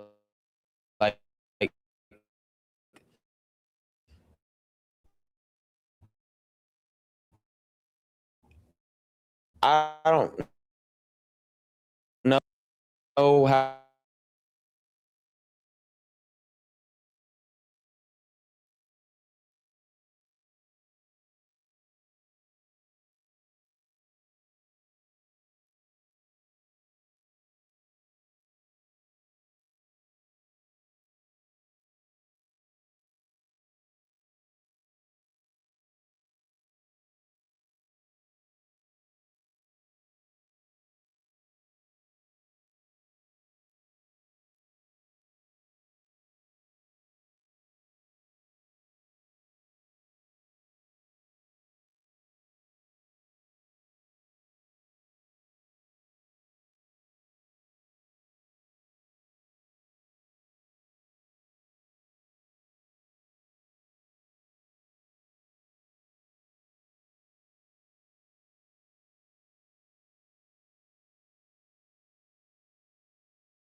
All right, we back, y'all. We back. We back. Let me share my screen again. You know, back. A different type of energy. And I didn't because I felt so sad inside because of what I wasn't able to do as an athlete in training. And I knew I couldn't do it, but I still had to show my face for the events. And I knew I wasn't looking good. I knew I wasn't feeling good. And you could see that energy affect everything around. And I think that's why that event was so dull. Yeah, because it's funny when you look back at it now, right? I remember like, because I was on the call, I was on the apron. I remember. I ain't gonna lie to you. I ain't for the excuses from Ryan as far as the shit, as far as the fight with him and Rolly, like I said before. You know what I'm saying? All of them excuses is bullshit to me. I felt like he knew what the deal was with that fight. His ass obviously said he was out there to go get a fucking bag and not be prepared and bullshit into that fight. You know what I'm saying? And that's my questioning with him in this fight. I question with the fight with Ryan Garcia with Mario Barrios, how focused is he really in this fight? I've been seeing Ryan streaming, running around and shit, doing a whole bunch of shit. Yeah, I've been seeing him training and shit, but just a minute, a 90-second clip of you training and shit ain't showing me that you really in the lab for real. You know what I'm saying? Like, I don't know how hard he really in the lab and how much focus he is in this fight. We're gonna see a lot more in the fight week with this shit though. Well, we're gonna continue though. Like when you walked in the ring, you didn't have like your usual like swagger, and like it was like you kind of like were just going through the motions. And then even when I interviewed you in the ring after, you didn't seem sad about. It was like I was a retired fighter that got back in the ring. You see the openings and you can't. Well, my dumb ass said that after the Haney fight. I was like, I'm retiring. So I jinxed myself. That's why words are powerful. Don't be saying that shit. Because I came back in the ring and I felt like I was a retired fighter. It's great. Well, look, you brought up Devin Haney. I saw Devin Haney say the other day that now he doesn't want to fight you because you pulled out a VADA test. Yeah, we knew that. Me and my dad, we called it. We're like, you know what? They know who I am. And they know when they feel that fear coming. That's why I told him the first time, you're going to feel that fear. And he felt that. He knows that Ryan's coming strong. He's like, that's why he said, if Ryan looks good in bars, he's like, no, we good. He dropped out of VADA. He's making all the excuses. But it's okay. We're not even worried about him. I really want to fight Shakur. No, we need that Haney fight. You heard that man right there, bro, what he said. You heard that man right there, what he said. He said, them boys said that they didn't want to fight, which is a fact. Bill Haney is on record saying that he's uninterested in the fight. Devin Haney in recent time and himself said it himself as well. Where's the screenshot at? Oh, yeah. Devin Haney, ship sailed when he dropped out of VADA testing right here. You know what I'm saying? When Two-Tone asked about it, if Ryan wins and looks sharp, does that put him back in the mix for you, or you focus strictly on new challenges at 147? And then Devin says the ship has sailed. And Ryan clearly said that right there in that clip right there. But interesting, which is, a lot of people be like, oh, we ain't going to believe Mauricio Suleiman. You know what I'm saying? But Mauricio Suleiman is the one that booked this fight. You know what I'm saying? He's the one that put this WBC title on the line for us, Mario and Ryan, and putting this fight on. You know what I'm saying? Talking about he put the record straight. The WBC demanded Ryan and Mario to be tested by VADA in order to approve the fight. They both have been tested with all negative results so far. You know what I mean? And, of course, even Ryan coming out defending himself. You know what I mean? That's Shakur. My bad. Even Ryan, Ryan didn't even express. Ryan and Mario, from what I'm concerned, as far as I'm concerned, they both are in VADA and they both are testing in VADA. So the rumor of them not being in VADA testing is cat. That shit is cat. But back to this right here. too, though. No, I know that's always gonna be there though. But that's who I want to fight. I want to go from Barrios to Shakur. Oh, like straight to it. Yeah. What 47? 44. You're making 44. I'll make a whole division called 44. Me and Shakur. 44. He said he'd do it. No rehydration. No. Yeah. Now, like I said before, I don't believe he can make. I don't believe he can make 144. I already told y'all before. I don't believe he can make 144. But that man Shakur did say he down with it though. I mean, obviously.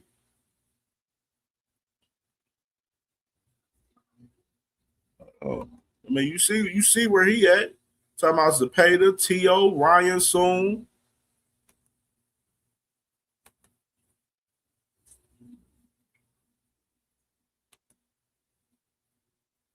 Talking about 144 Ryan. Let's do it. I'll be at your fight right now, Scrub. Vada will be involved, so don't run from that. You know what I'm saying? Why is Shakur pushing to fight Ryan Garcia at 144? For the bag. Just say for the bag. Y'all can type that in the comments. Then Shakur says, I'm going to cook Ryan badly. Remember I said that.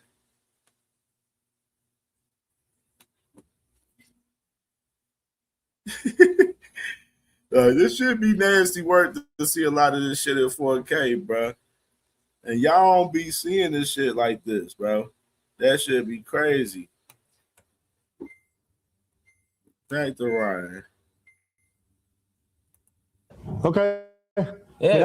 That's a huge fight too. Yeah, and I know he's confident, so let's run it. But I feel like with all the bad blood now between you, I feel like you and Devin truly don't like each other. And like But how you great know the first fight you know was. me, I just love something about fighting so many people don't think I'm gonna beat. It's like that Devin Haney effect. Right. It's like, you really think I'm not gonna beat this? You're like a 9-1 underdog, yeah. Yeah, and the thing is with Shakur, they're gonna be all thinking he's gonna spank me, blah, blah, blah, all this shit. Right. And when I get in there and I start hitting him, it's gonna be a whole, because I'm not one of those fighters that don't have a quick eye. He knows that my eye is quick. He like, I have that same eye twitch that Shakur has. I do. He knows it. We fought in the amateurs. I beat you. Don't even play around. You know I did. They robbed me because of, your coach was doing something with that girl at the USA boxing. Don't think I don't know that. I know the shit. And talking about shit, you shit your Junior Golden Gloves, and we seen you. All right, anyways. Yeah? Yeah. I don't even know what I was going to say now. No, I do remember now. Crazy. Everything in the right. Ever longer, you know it. Fuck. Yeah, I was thinking of like, Tio like sat back. Like, you're not going to sit back. Tio didn't have a game plan. No. What was he doing? That's a bad game plan. And you know what? It's the arrogance when the dad that kind of messed that up. Yeah, and I agree. Because I think that Teofimo's not as arrogant as his father. No. But I think his father confuses him.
I'm back. Share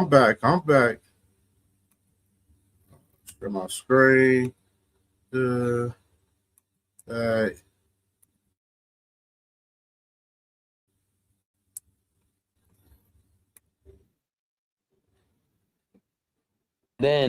he fought like shit. I fought like shit. But then now we figure shit out. Now watch me have a better performance. Watch, I'm gonna show you a killer in the ring. You know, you should have finished Brian Norman Jr. Kind of took it a little easy on him after he dropped him. He got a little happy there, buddy. But I know you're not used to knocking people down, so you don't know what to do after that. But at the end of the day, you know, let's see my performance, and then we can all judge each other for how we fought, and that's what we do, you know, right? We're fighters. We assess our performance, and we'll go from there. Yeah, and it's funny, right? I've seen a lot of people, I'm sure you've seen it too, people complaining on social media, why is Ryan Garcia getting another shot? He just lost. Well, hey, this is the boxing business. You're one of the biggest stars for a reason. So please tell the fans why you're getting your shot. This ain't my fault. This is, I'm just blessed. This is what I'm trying to tell people.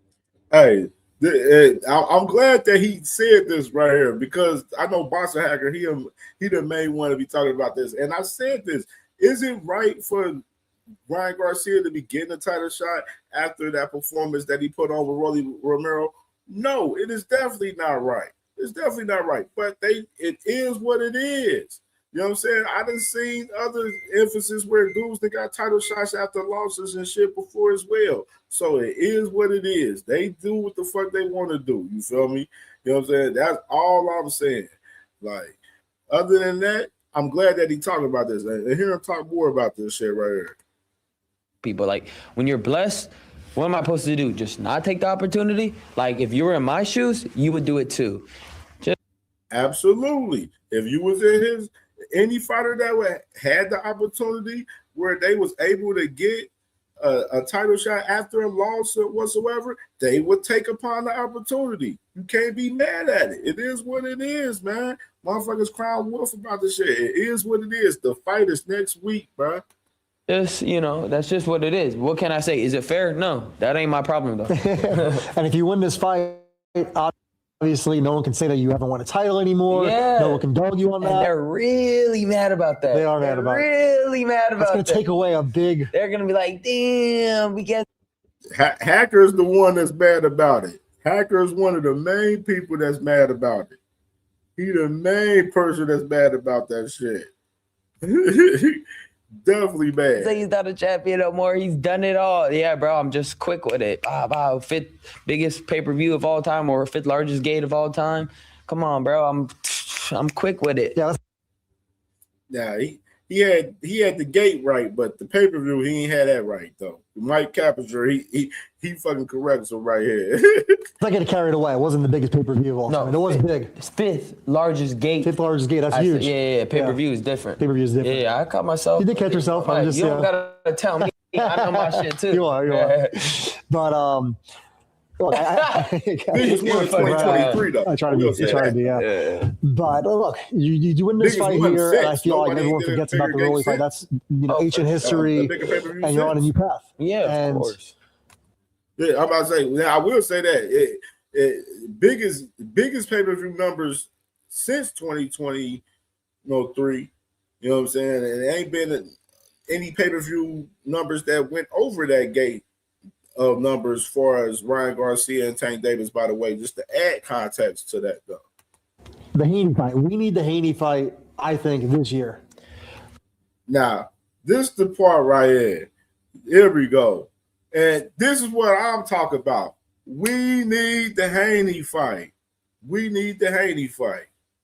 Go straight into it. I'm with it. But you seen him. He said he don't want to do it. So what can I say? What can I say? I didn't say no. He did. Do you think it's the biggest fight in boxing? For sure. 100%. What bigger storyline is there? The first fight was so good. It was so entertaining. Yeah. Exactly what I said. What bigger storyline in boxing that we have other than Devin and Ryan Garcia? I done mentioned before in recent time that these guys are forever tied to each other with a situation that they have upon each other. They're forever tired. We're always going to be like, oh man, we need to see that rematch with Devin Haney and Ryan Garcia due to the fact that Ryan Garcia, yeah, he got popped for the ostrich. Devin Haney, we want to understand and see if you can guard the left hook and your defense can be on point fighting Ryan Garcia. It's a lot of answers, you know what I'm saying, that need to be, a lot of questions that need to be answered between both of these guys with that fight. And I done mentioned this shit several times over the several months with these two guys. Of course, we understand that the rematch could have happened if Ryan would have beat Rolly. It didn't happen. But the opportunity presents itself now. Right now, Conor Ben is negotiating with Rolly Romero right now. If Devin pushed and been like, yo, and Ryan clean and shit, we can get the rematch on right now. But they're not doing that. That's not what they're doing. You got Devin out here talking about the ship is sailed and shit. You got Bill talking about he uninterested in the fight because he don't know what Ryan gonna come to the fight and everything. Them boys are scared to death, and that scary behavior translates to the fan base of the Devin Haneys, the Hanos clan. You know what I'm saying? It transfers to those guys. Where you got guys like Hacker and all these guys, Flyer and stuff, they ain't pushing for the Devin Haney and Ryan Garcia rematch. They ain't pushing for Ryan Garcia to win this fight against Mario Barrio so they can get their leg back. We've been talking about this for several months, and it's been the same shit. They scared. It is sad to see, bro. It's really sad to see. You heard Ryan clearly right there say, I'm with it, but he said he ain't with it. We're going to run it. Hold on. We're running back. And you're on a new path. Yeah, and of course. The Haney fight. We need the Haney fight, I think, this year. Go straight into it. I'm with it. But you seen him. He said he don't want to do it. So what can I say? What can I say? I didn't say no. He did. Do you think it's the biggest fight in boxing? For sure. For sure, 100%. What bigger storyline is there? The first fight was so good. Like, it was so entertaining. Yeah, and because of me. Yeah, well. I brought the shit. He didn't. Well, let me ask you about he that, was out there scared. He didn't know what to expect. And people in my camp said, oh, he wasn't, people that in his camp told me, oh, he. No. Hold on. Let me address something real quick. And this is the prime example of what I do. I love to do.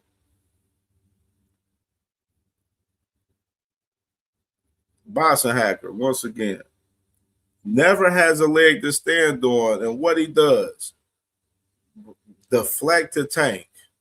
When we're talking about Ryan and Devin, per usual, pure sucker shit. Pure fucking sucker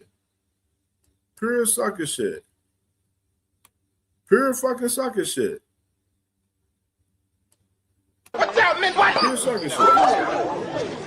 Yo, this punk motherfucker throwing shit at us, Yo, man. man, I smell something, man. You smell something? I definitely smell something in my hair. I smell pussy. Yo, he's a pussy, man. Stick his ass.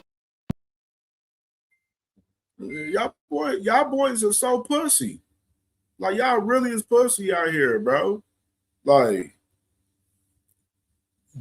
why are y'all so afraid of Devin to fight Ryan Garcia in a rematch? That's the question I had for y'all, that y'all would never be able to answer. Y'all would never be able to answer the question. And y'all talk about money fights and talking about, because of Devin, that's what he's pushing for, certain little money fights and shit, you know what I mean? And y'all talking about money fights, this is the one with Ryan Garcia. This is the one. Him fighting Ryan Garcia in a rematch. Like I said, it's a lot of questions that got to be answered with this daggone fight. And I'm not understanding why the Hanos clan ain't pushing for it and why they so scared of this fight. Like, why y'all so scared of Ryan Garcia? I'm just trying to get a little bit of understanding with it. Just trying to get some understanding with it, man. Hold on. Let's keep going. He wasn't himself in that training camp. Yeah, because I scared the shit out of you. And I'll scare the shit out of you again. That fear, I told you, humble yourself before I do it again. But look, I think you're one of the best. Spank him. Speaking That's of, what I was visualizing, just spanking him. Is that what you were visualizing? Yeah. Like just on his bare ass with my hand. To his ass welts. What are you visualizing with Barrios? Oh, that's gonna be a great fight. But you don't have any bad blood with Barrios. He's like a nice guy. Right? No, I mean, I don't even really. I don't see Barrios. I just see an opponent that I need to beat. So it's not really about Barrios. Barrios, probably great human, great person, but I don't see him as like right there as him. I just see an opponent, and that's it. Have you watched the Pacquiao fight with him? Not really, because it's southpaw, but I do see a little bit of tendencies that Pacquiao was doing and what type of punches were catching Barrios a lot, just based on just boxing. But it's more Keith Thurman I like watching. Keith Thurman, who else? We run it back. Yeah, of course. The Haney fight. We need the Haney fight, I think, this year. Go straight into it. I'm with it, but you seen him. He said he don't want to. Hacker, you heard what he said. He said that he didn't want the fight, right?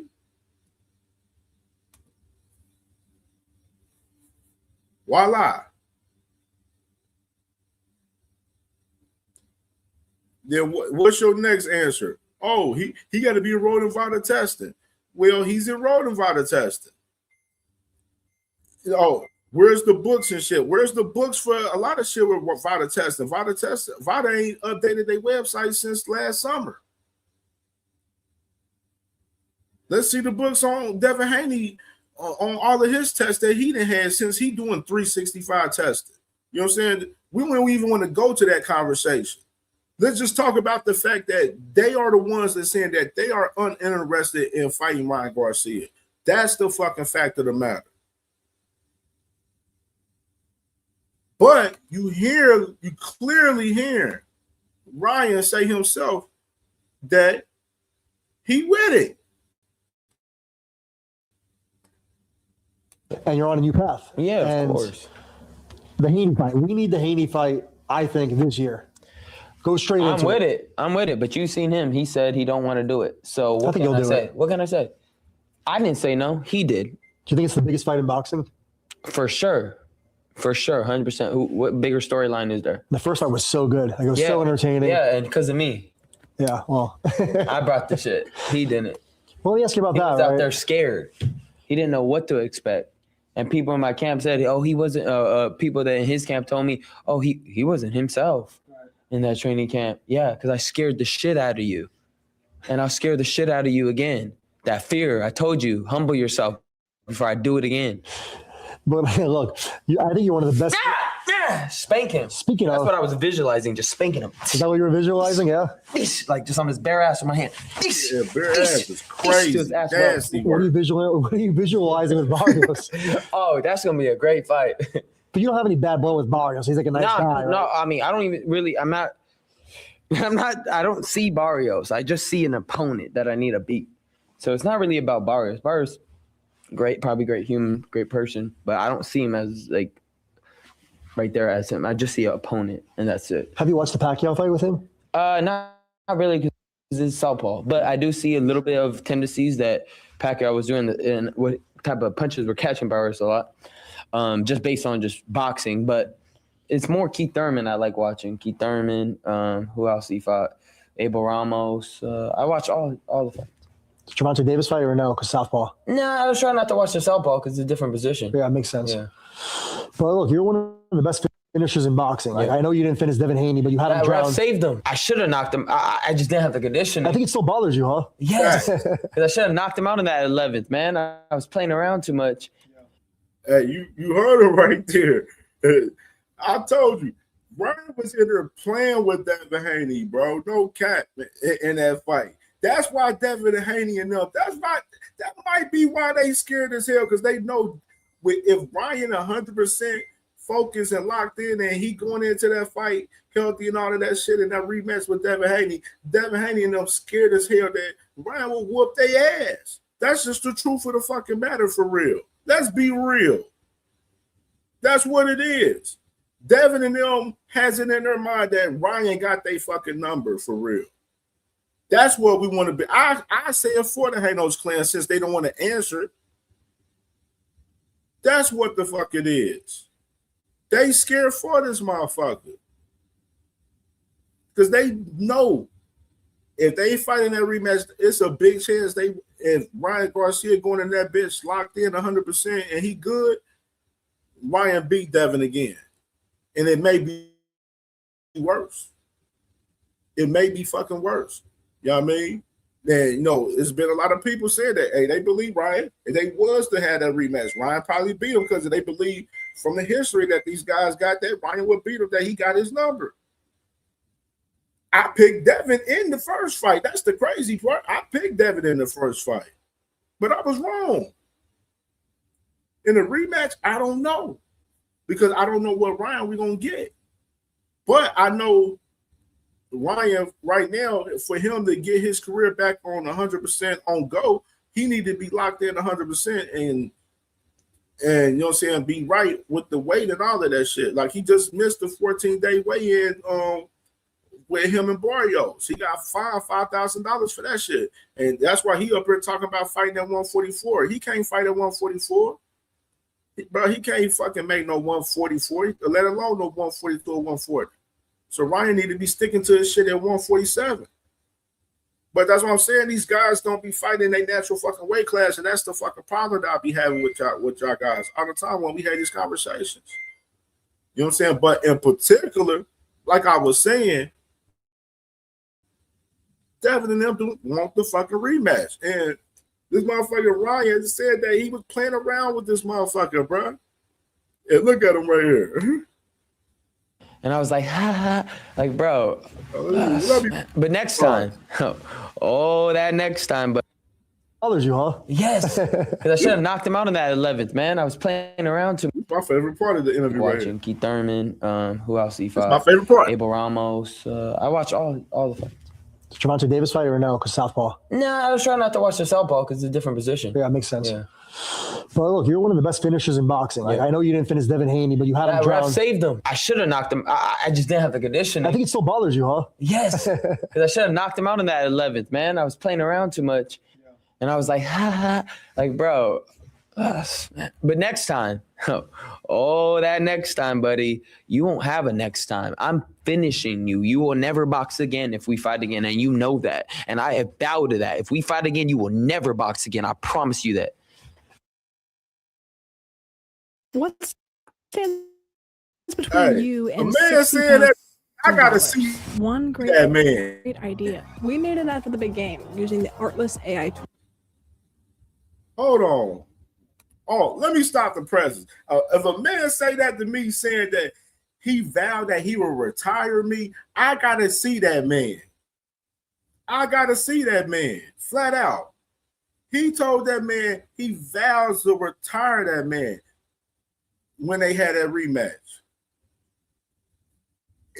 Hanos clan, y'all can't tell me nothing, bro. I can't tell me that Devin should be going after this fight after this man just said this, bro. You can't tell me this. Oh, we're going back to that. You can't tell me this.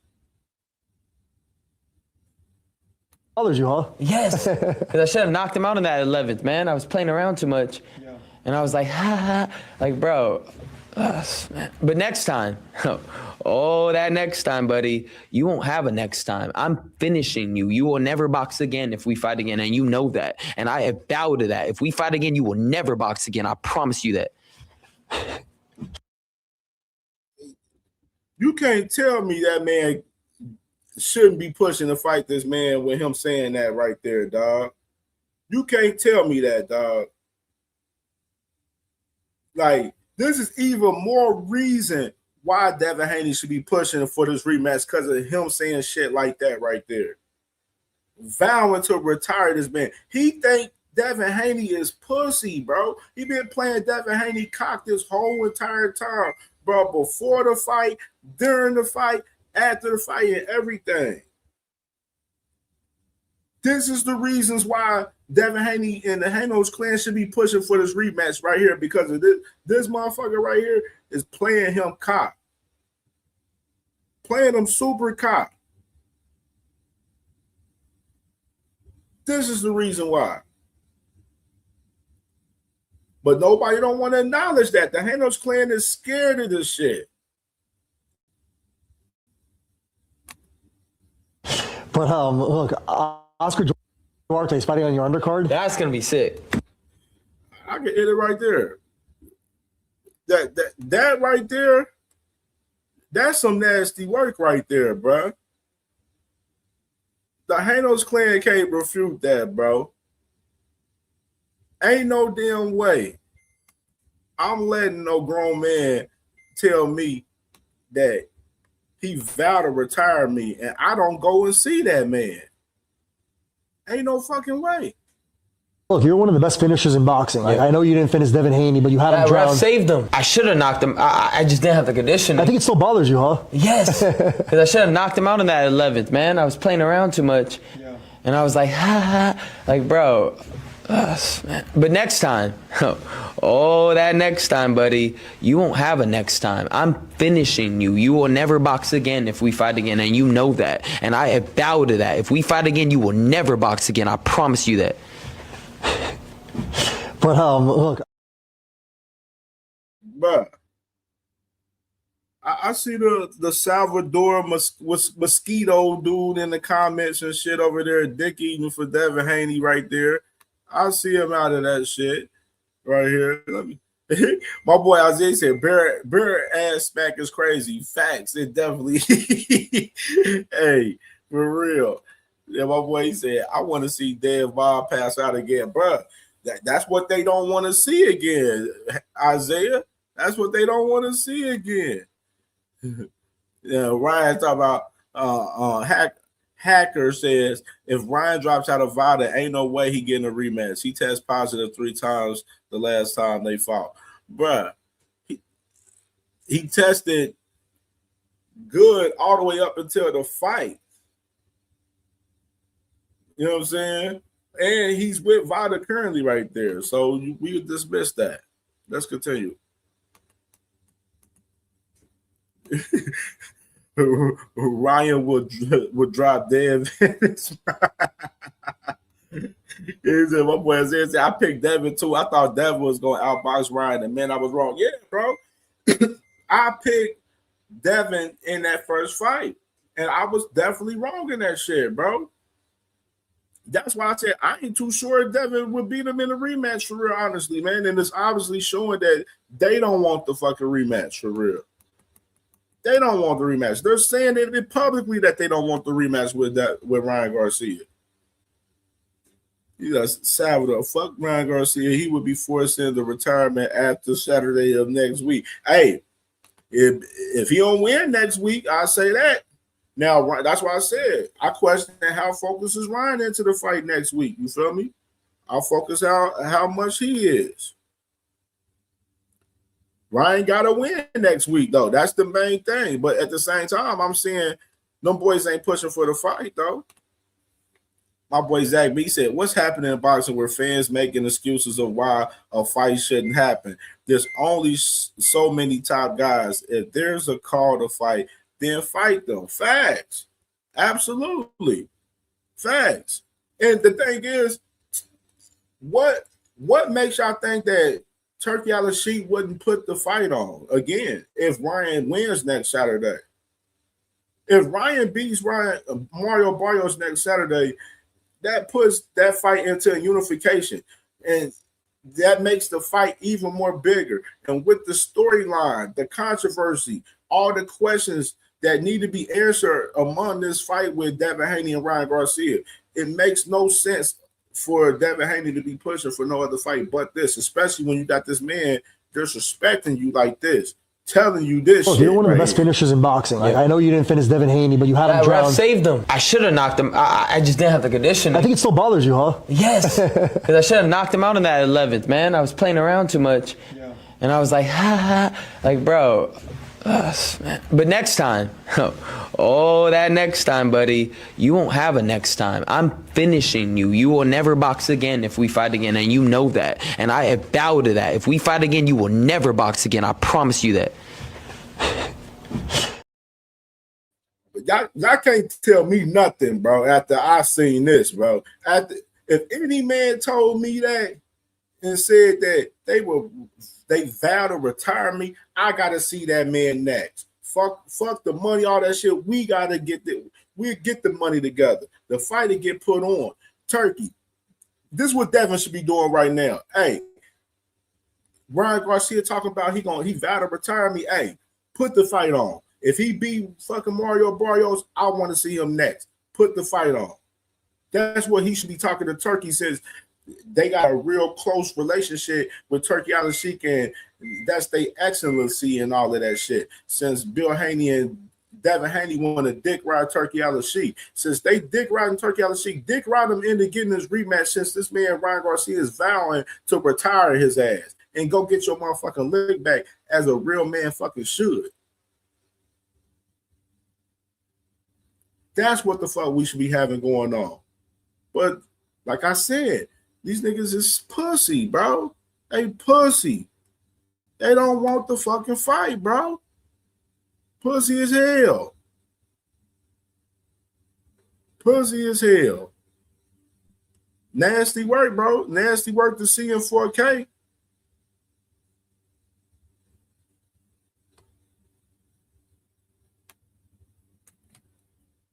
Mr. Salvador, you said, Mosquito, bro, you ain't nothing but a sellout. You're a guy that is, I'm assuming, from a Mexican heritage, and you over here dick eating Devin Haney and shit, and Ryan Garcia is a part of your heritage. You tell me who's the sellout in that case.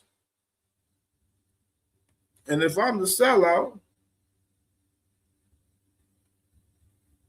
yeah, but Salvador, don't call me no sellout though, because we exposing the situation with Devin Haney. You don't let your fandom and your emotions get ahead of the situation, my boy. If you got respect, don't call me no sellout, because that's one thing we ain't doing over here. We keep it all authentic over here.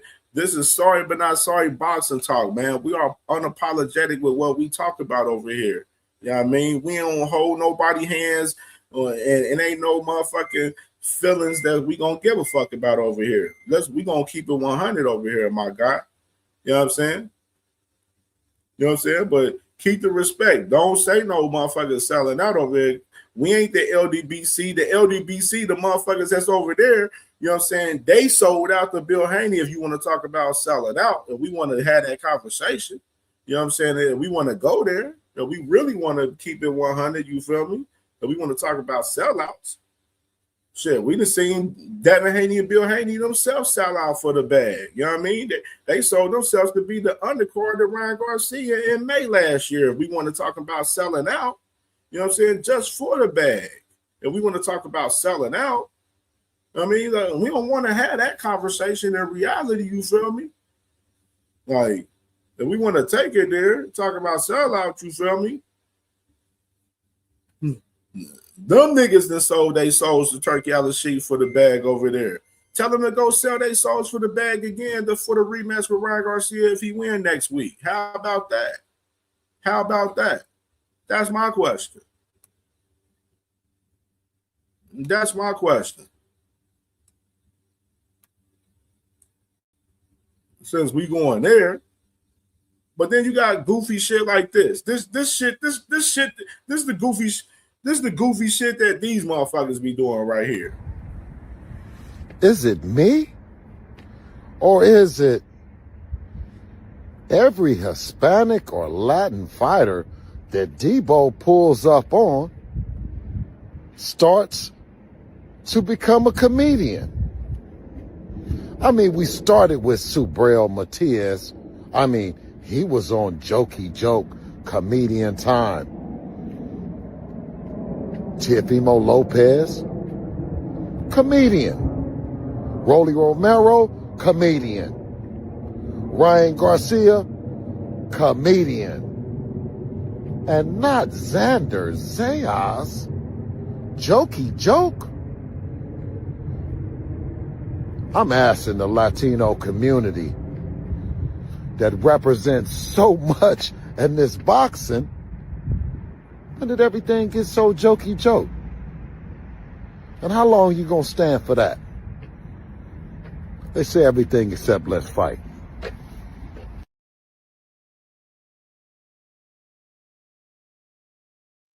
Pussy. You see them continuing to push for the Xander fight, right? You know what I'm saying? But you know, be honest, Mr. Receipts, I like to keep some shit on deck for shit like that, man, for sure. And I found this clip real funny last night after Bill made this dumbass video talking about all these Spanish dudes as comedians and shit over here. Like the thirst, the desperation of the Haneys for fights right now is crazy.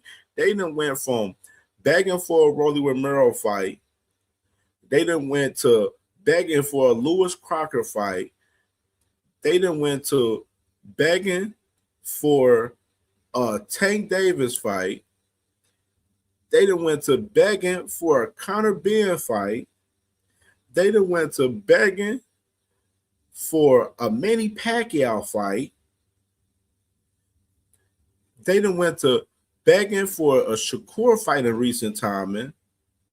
Now they begging for a Xander Zayas fight now. And they even went to even talking with fucking Keyshawn Davis, even during that little skirmish where shit, they promised Keyshawn Davis a fight if Keyshawn Davis would beat Jermaine Ortiz. Do I gotta get the clip for that? Do I gotta roll a clip for that? But speaking of Keyshawn Davis, let's go and play with Keyshawn Davis from last night. Hey, I'm gonna whoop your ass, so-called Debo. You know what happened to Debo at the end of the movie? He got hit with a brick. Debo about to get hit with a brick. Talk some Latins and Spanish people. Nah, don't pick on them. Pick on me. Keep picking on Craig, and you gonna figure out what's gonna happen. You're gonna get hit with a brick. And I ain't playing. You know I ain't playing. Hit with a brick. Hit. Belt, nigga. So organic, so genuine. Pick on me. I want you to pick on me. Tell Debo come this way. What you talking about? You know what Craig did to him.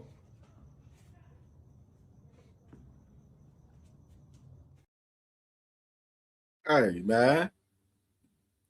You heard what he said. He said pick on him. Hey, he over there trying to get with that going. He over there trying to fuck with that going. What's the name? It with fucking Xander Zayas. Xander Zayas got undisputed aspirations right now. He ain't worried about no damn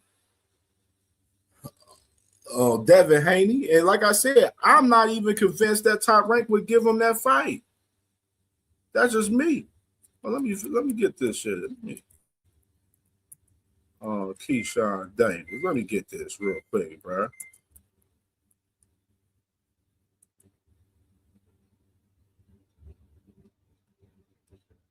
Let me get this real quick, bro.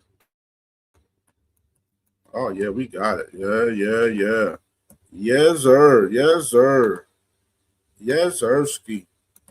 We got it. You know we got it. The same thing that we talked about we were going to do in the DM before you picked Jermaine. 2026, you promise?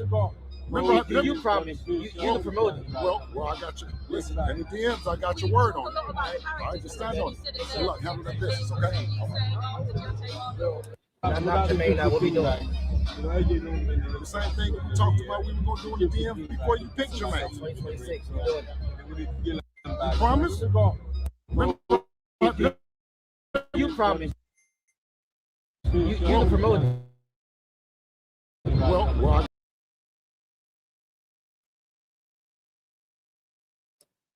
I can stop playing right there. You know what I'm saying?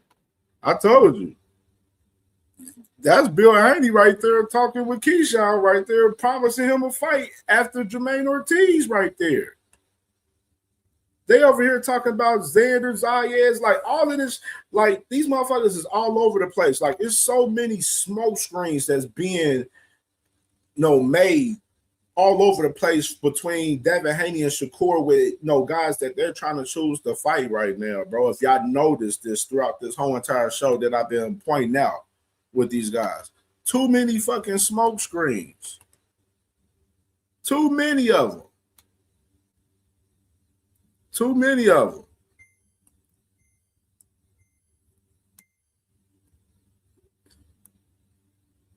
Too many of them. Hold on, let me scroll down. Hold on. I want to see something.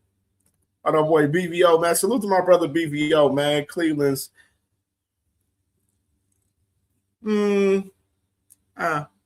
Cleveland is in the house. Salute to my brother BVO, man. And make sure y'all subscribe to my brother BVO, man. Him and the STN family, man. That's my God, man. BVO funny. Your boy, Mr. Salvador talking about, I bet the house on Haney whooping his racist ass. Hey, we want to see the fight. Hey, at least you pushing for it. Bouncer Hacker don't want to push for it because he's scared.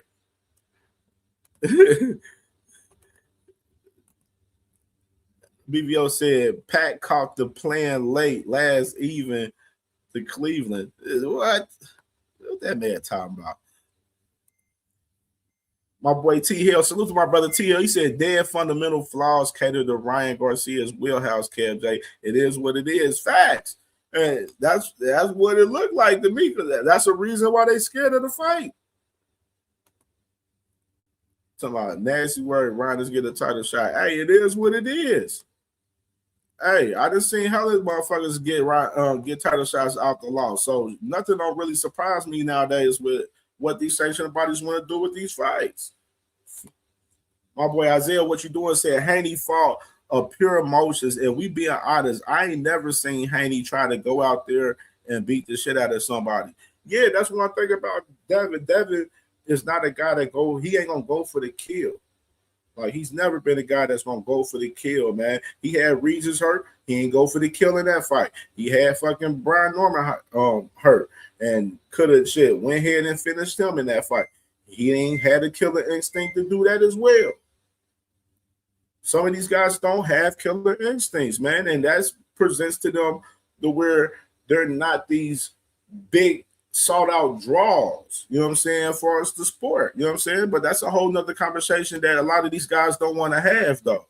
You feel me? Salute to my boy Isaiah. He said, I'm glad Ryan getting the shot. Goes to show how much Devin is a star. Dev been on undercards nonstop while Shakur headlined his first pay-per-view. Hey, that's a fact. That's a fact. Devin ain't been main event since he fought fucking Ryan. He ain't been main event since he fought Ryan. Been undercard Jose Ramirez, undercard with Brian Norman Jr. since he came back. You know what I mean? That's what I'm saying. Like, he wasn't even the A side in the first fight with Ryan. If we want to be real, you know what I mean? And that's a fact. Ryan was the A side. He got the majority of the share of the pay. I think it was 55-45 for the split. The T said Ditch is over there looking low diamond films. T stupid. Oh man. Yeah, the Salvador dude, man. This boy was tripping. My boy BBO said, he talking about niggas hate Dan because he not light skinned. That's cold killer king. You stupid, bro. I don't think nobody cares about him being light skinned, bro. Like, it's just about we want fights, man. I want the fights. And the fight that I've been pushing for months been Ryan and Devin, that rematch. If it didn't fall through after Ryan lost to Rolly, but now the situation is dead. It presents itself again. That's all I'm asking for as a fan of boxing, up for myself in general. You know what I mean? And salute to my boy, Mr. Algoristic, man. 513 finest in a motherfucking building. My boy, Mr. Algoristic. Salute to my dog, man. What's popping, my brother? It was good with you, bro. 55 degrees in the natty today, man. It's feeling decent out here today. It's feeling decent today, man. You feel me? You said, he said, I'll put you in the ride back. That boy crazy.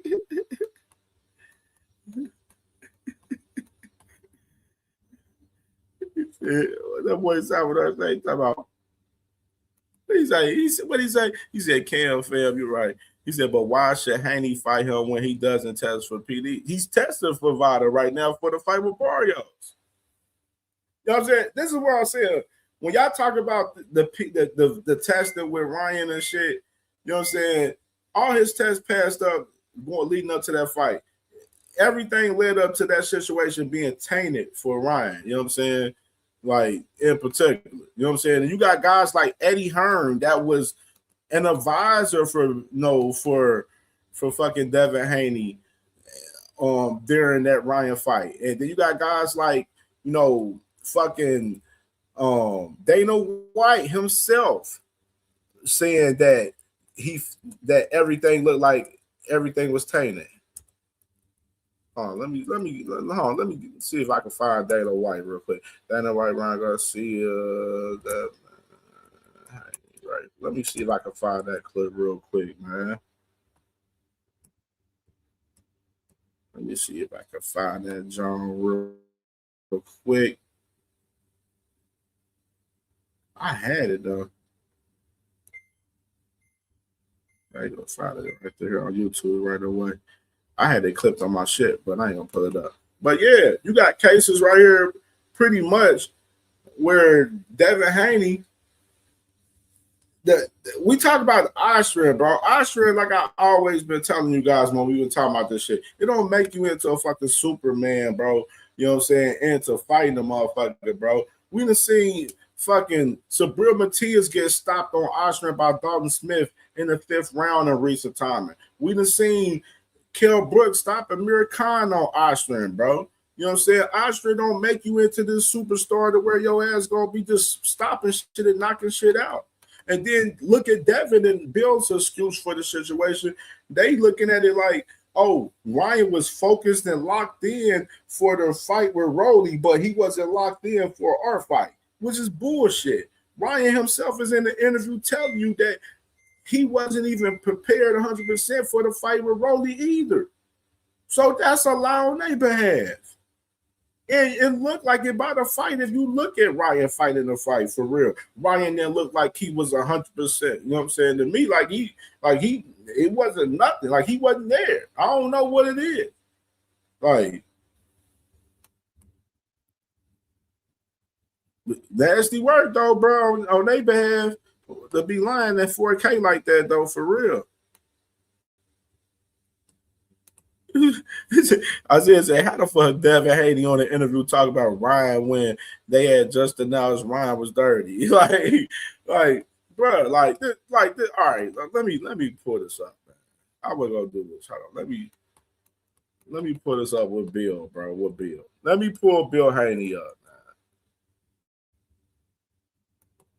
Let me pull Bill Haney up.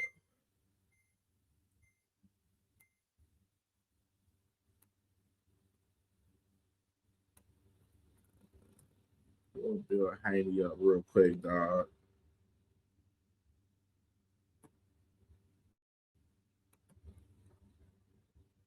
Let me pull him up. Let me pull him up.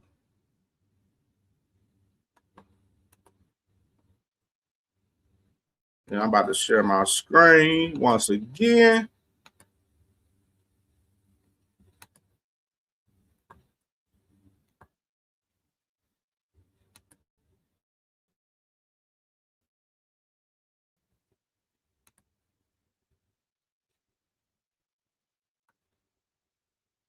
He wanted to fight your son. Jack who? Catterall. What did Jack? What did he do? What does he have?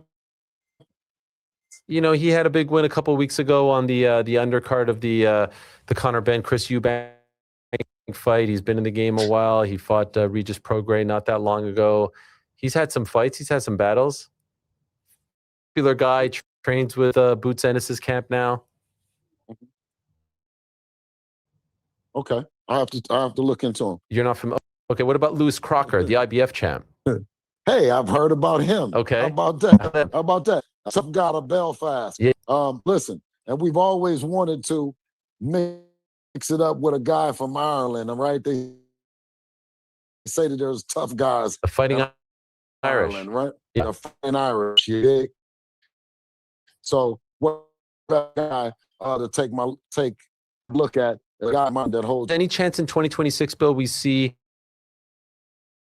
Haney Garcia too? That's the biggest one of them all.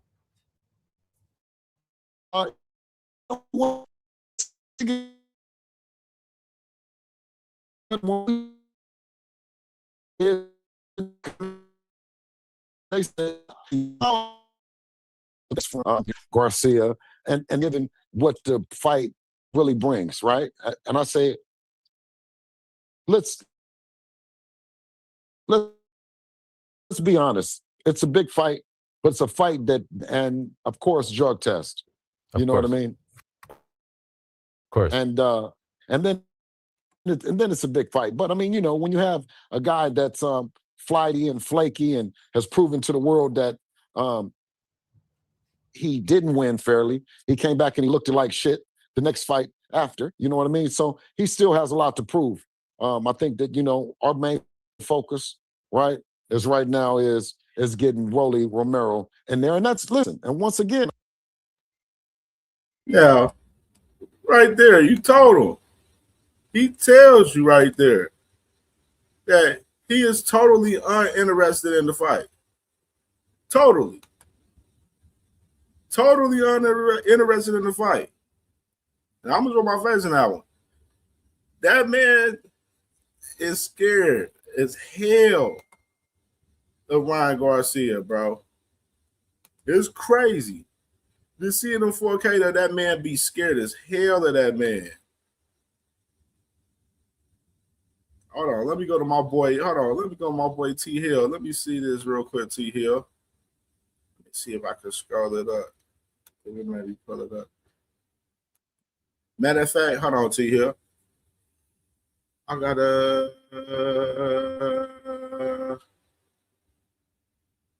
Hold on, I gotta pull it up. I gotta try to figure out how I'm gonna pull it up. Hold on, T Hill. I got the matter of fact.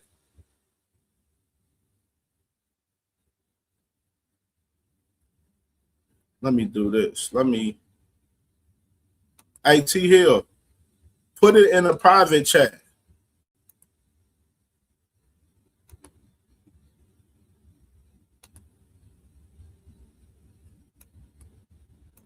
And no, the link is not open. I'm putting this link for T Hill to put that video in the private chat for me.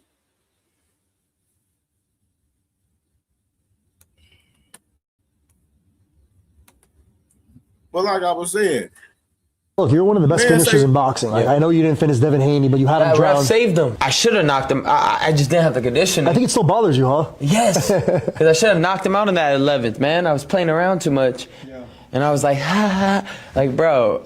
Man. But next time, that next time, buddy, you won't have a next time. I'm finishing you. You will never box again if we fight again, and you know that. And I bow to that. If we fight again, you will never box again. I promise you that. But look, Oscar Duarte is fighting on your arm. Hey, like I said, if a man tell me that, yeah, put it in a private chat, T Hill, so I can pull it up from there. Oh, you got it? Okay, let me see it. All right, let me share my screen real quick. Boom, boom. Oh, shit. It might, I don't know if it's gonna let me do that like that. Hold on, it might do. Hold on. Yeah. Oh, perfect.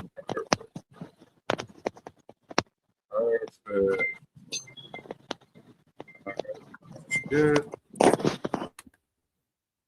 Let me share the screen real quick.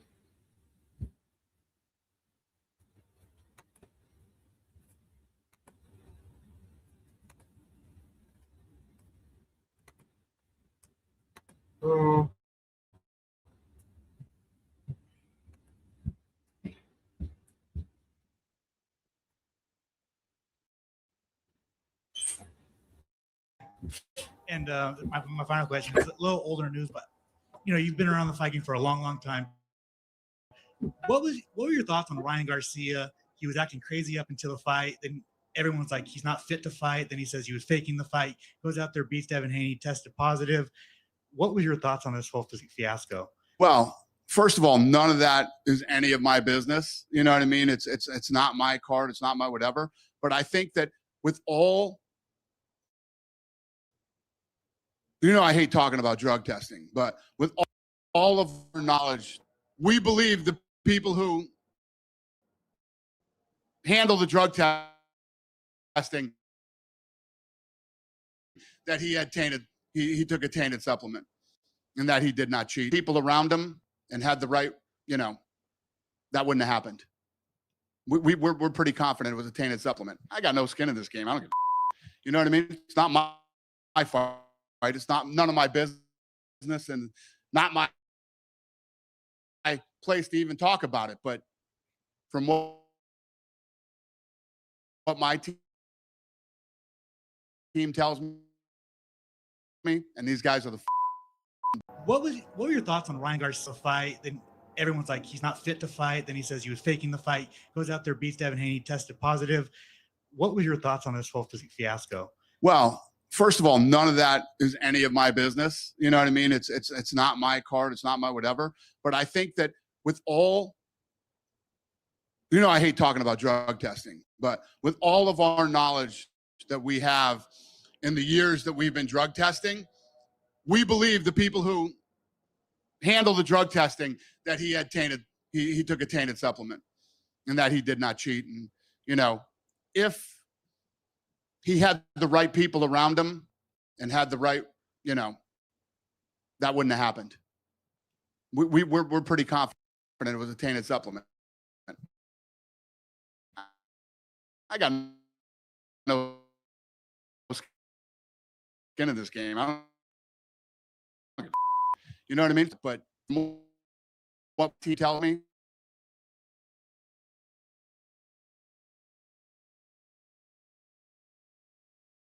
Hey, that's Mr. Dana White right there, bro. That's Dana White. Dana White right there saying tainted supplement, bro. You know what I mean? And I know you can't. That's something you can't refute. Then you even got Eddie Hearn himself that was working with Devin. Yeah, you can. Yeah, you retired for right now. You know what I'm saying? You know what I'm saying? You retired for right now. Yeah, I'm talking top of the wife. He just coming in, man. But like I said, bro, you got crazy shit going on though, bro, within the sport, bro. You got Devin Haney calling out all of these guys from 135 to 154 and shit. You know what I'm saying? Crazy part. I even seen this man Devin Haney. I even heard Bill say last night that if they was to beat Xander, they would fight Earl Spence. Even seen shit like this. So now Bill Haney called out Earl Spence versus Devin Haney at 154 if Devin beats Xander, bro. Like shit like this. Like it makes no entire sense at all whatsoever. No entire sense whatsoever. You know what I'm saying? What's good, my fellas? What's going on? Oh, my bad. I was gonna come up here just to talk to Hacker, man. He seems to believe that. Yeah, bro, I'm right here. Your title right there says what it says, and he having a problem with you talking about. No, I have no problem. When this is actually new news, and you're covering the news. Yeah. When did Ryan just do this video? You can go. When did this video or this interview where he's getting this content from? When did it take place? Oh, we could go. Is the So tank case it's ongoing? fairly recent, right? There will be Wait. current events. So wait, is Tank's situation not ongoing? What are you talking about? But if you're, all I'm saying is this, Thomas. So this is all I'm saying is that you're actively going on a Devin Haney channel and be like, all you have to do is talk about Tank. All y'all do is talk about Tank. But when you're on a Tank channel and they're talking about Devin Haney, you don't say nothing. You're just jumping for joy. Robert, can you hear me, Robert?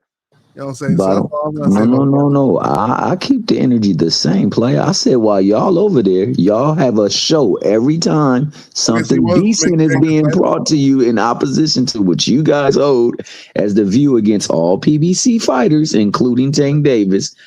And then you guys go back once you've been proven wrong in that situation. Y'all go back and convene at Club Johnson Bounce Central. You literally get cooked, Thomas. All the time. I've never been cooked. What are you talking about, man? Bro, but look, all I'm saying is Cam, Cam, could you hear me? Just be. I can hear you, bro. You can't be one-sided. Okay. I just want to check my audio. You can't be one-sided. Robert, They talk about Devin on you need to pick a side, Robert. You can't stand with Shakur and then D-Ride Devin, bro. You got to pick one. Bro, I like both fighters. I don't have to pick nothing. No, it's getting nasty because at the end of the day, you can only like one at the end of the day, bro. No, at the end of the day, at the end of the day, bro, you're out here defending Shakur and then you're defending Devin. Yeah. So which one is it? But at the same time, too, how is it that Devin had an interview a day after they announced that Ryan was negative? No way Devin went and did that interview same day. I'm 100% sure he did it 2 or 3 days before. What are you talking about? You know what I'm talking about. You talking about when Sean Haney had that premonition? Listen, Ryan tested positive 3 times, bro. Are you sure? I thought it was only one. No, he tested positive 3 times. 3 times, bro. Where was it 3 times, Hacker? Exactly. Hold on, Hacker. Where was it 3 times? He's trying to. Bro, one for New York State Athletic positive. Convention, twice for VADA. He tested positive for only one thing. Exactly. He tested for the same thing. No, Robert. No, Robert. You're wrong. You're wrong, Robert. Oh my gosh! See, that's why. And then you want to come up here? No, bro. And I'm giving you facts. I'm giving you facts. You're going based off of 2 paperwork. You're going based off of 2 paperwork stating that Ryan. 2 different tests, bro. Oh my god, A and B sample are 2 different tests. That's a total of 3. No, 3. the A sample is verifying that he was on. The B is to just double verify that he was on it. Come on, bro. Tests. Oh my god, so what Robert. are you talking about? Robert. There's still Robert, please stop, Robert. What are you even talking about? Look at that. 3 times. Look at that. The Devin Haney fan starter pack, and I bet you anything, if Robert were to put his camera on, he got a Devin Haney poster in his background. It's 3 times, Cam. That's all I No, bro. It was only 1 time. And you need to get your facts straight. Hey, Cam, the notice of a lawsuit is filed. This is a problem when people say you mean that, bro? No, Robert. How did you the problem with you, Robert, is you want to be selective. The rainbow flag, too. Now, you wildin', bro. I know. The rainbow flag did it for me. It's 2 times. And Offspring's cheating, and they have strict liability. No, it's not. Oh, okay. So for that. Hacker, you got to understand, bro. The Ostrin, bro, wasn't shit. If we got other fighters out here that's getting their ass kicked with Ostrin in their system, Baby Ali, Baby Ali tested positive. That's not an for excuse so many for drugs. Me. And what happened? So Frank Martin walked him down. Here's the thing: just because somebody tests positive, loses a fight on steroids, doesn't mean steroids is illegal. You know that, right? It's a weird argument to me. Oh, this fighter lost, and he was. If we go to prison for the rest of our life, whoop-de-doo. We go to prison. I get it, Robert. Yeah, just because you beat somebody on steroids. That's what I say about the Ostrin. What the fucking do, bro? It's y'all gotta stop trying to Hacker, this is further notice for me today. When this man said this, look, you're one of the best finishers in boxing. Like, I know you didn't finish Devin Haney, but you had him drowned. Ref saved him. I should have knocked him. I just didn't have the conditioning. I think it still bothers you, huh? Yes, because I should have knocked him out in that 11th. Man, I was playing around too much, and I was like, ha ha, like bro. Man. But next time, that next time, buddy, you won't have a next time. I'm finishing you. You will never box again if we fight again, and you know that. And I have vowed to that. If we fight again, you will never box again. I promise you that. But as a man, if a man say that to me right there, I gotta see that man flat out, bro. Exactly, but Flat you the know what, fuck bro? out. Well, let him win Devin's and already stay clean. Robert, You don't have to Devin's fight somebody already that's dirty, stated bro. it The don't guy matter. needs to stay clean and he needs to win his fight. That's it. So why stay clean. has the ship sailed then, Robert? That's what I don't Because understand. they feel like they feel like Ryan. Hey, who is Robert, dog? Oh, that's boxing hacker's government name. Yeah. Robert Kaiser or something like that. Damn, Gina. Yeah. Hey. Let me ask you And this. on Oh, top go of that, ahead. he's from the DMV, bro. He's from the I DMV. knew that. Yeah, But he's boxing. from the DMV. That's why he rides so hard for Lamont Roach. He out there screaming, why y'all not keeping the same energy for Tank and Lamont? Well, because Tank and Lamont ain't get nothing off their record, or they ain't test positive. That's why. And we want to see Devin and Ryan too. Hold on Yeah, a second. Here's Robert. the problem with you saying No, Isaiah, it's a whatever your fact. name is. It's a fact. It's Not. Isaiah. You're always saying things that are not correct. Here's the problem with what you're saying, right? Oh, okay. Devin So and I'm Ryan's wrong. rematch Okay. was already signed to happen. I always say that. It was signed It to doesn't happen. matter. Ryan Hacker, we messed talking up. about now, Ryan messed Hacker. up. I'm Hold on. tired of Hacker. Exactly. We're talking about now. We're Y'all talking don't about want to talk about the 2026 ship has Here's the reality. sailed. That's Y'all what don't I'm want to talking talk about about. truth. When We're it comes talking to about taking Ryan, 2026 truth. Hacker. I gotta stop you, Hacker. For one, Robert, come on, Robert. You don't have to keep continuing to relate that mess as far as Rolly. We know that situation. Okay. Right now is what we're talking about, bro. Let him be next on week, Vada. What's Ryan Barrios is happening. He doesn't next want it. week. That's the problem. Connor is negotiating with Rolly. Fucking Devin doesn't have a fight. Why isn't he pushing for a fight with fucking Ryan Garcia after this man is vowing to retire him in a rematch? He said he's with the rematch.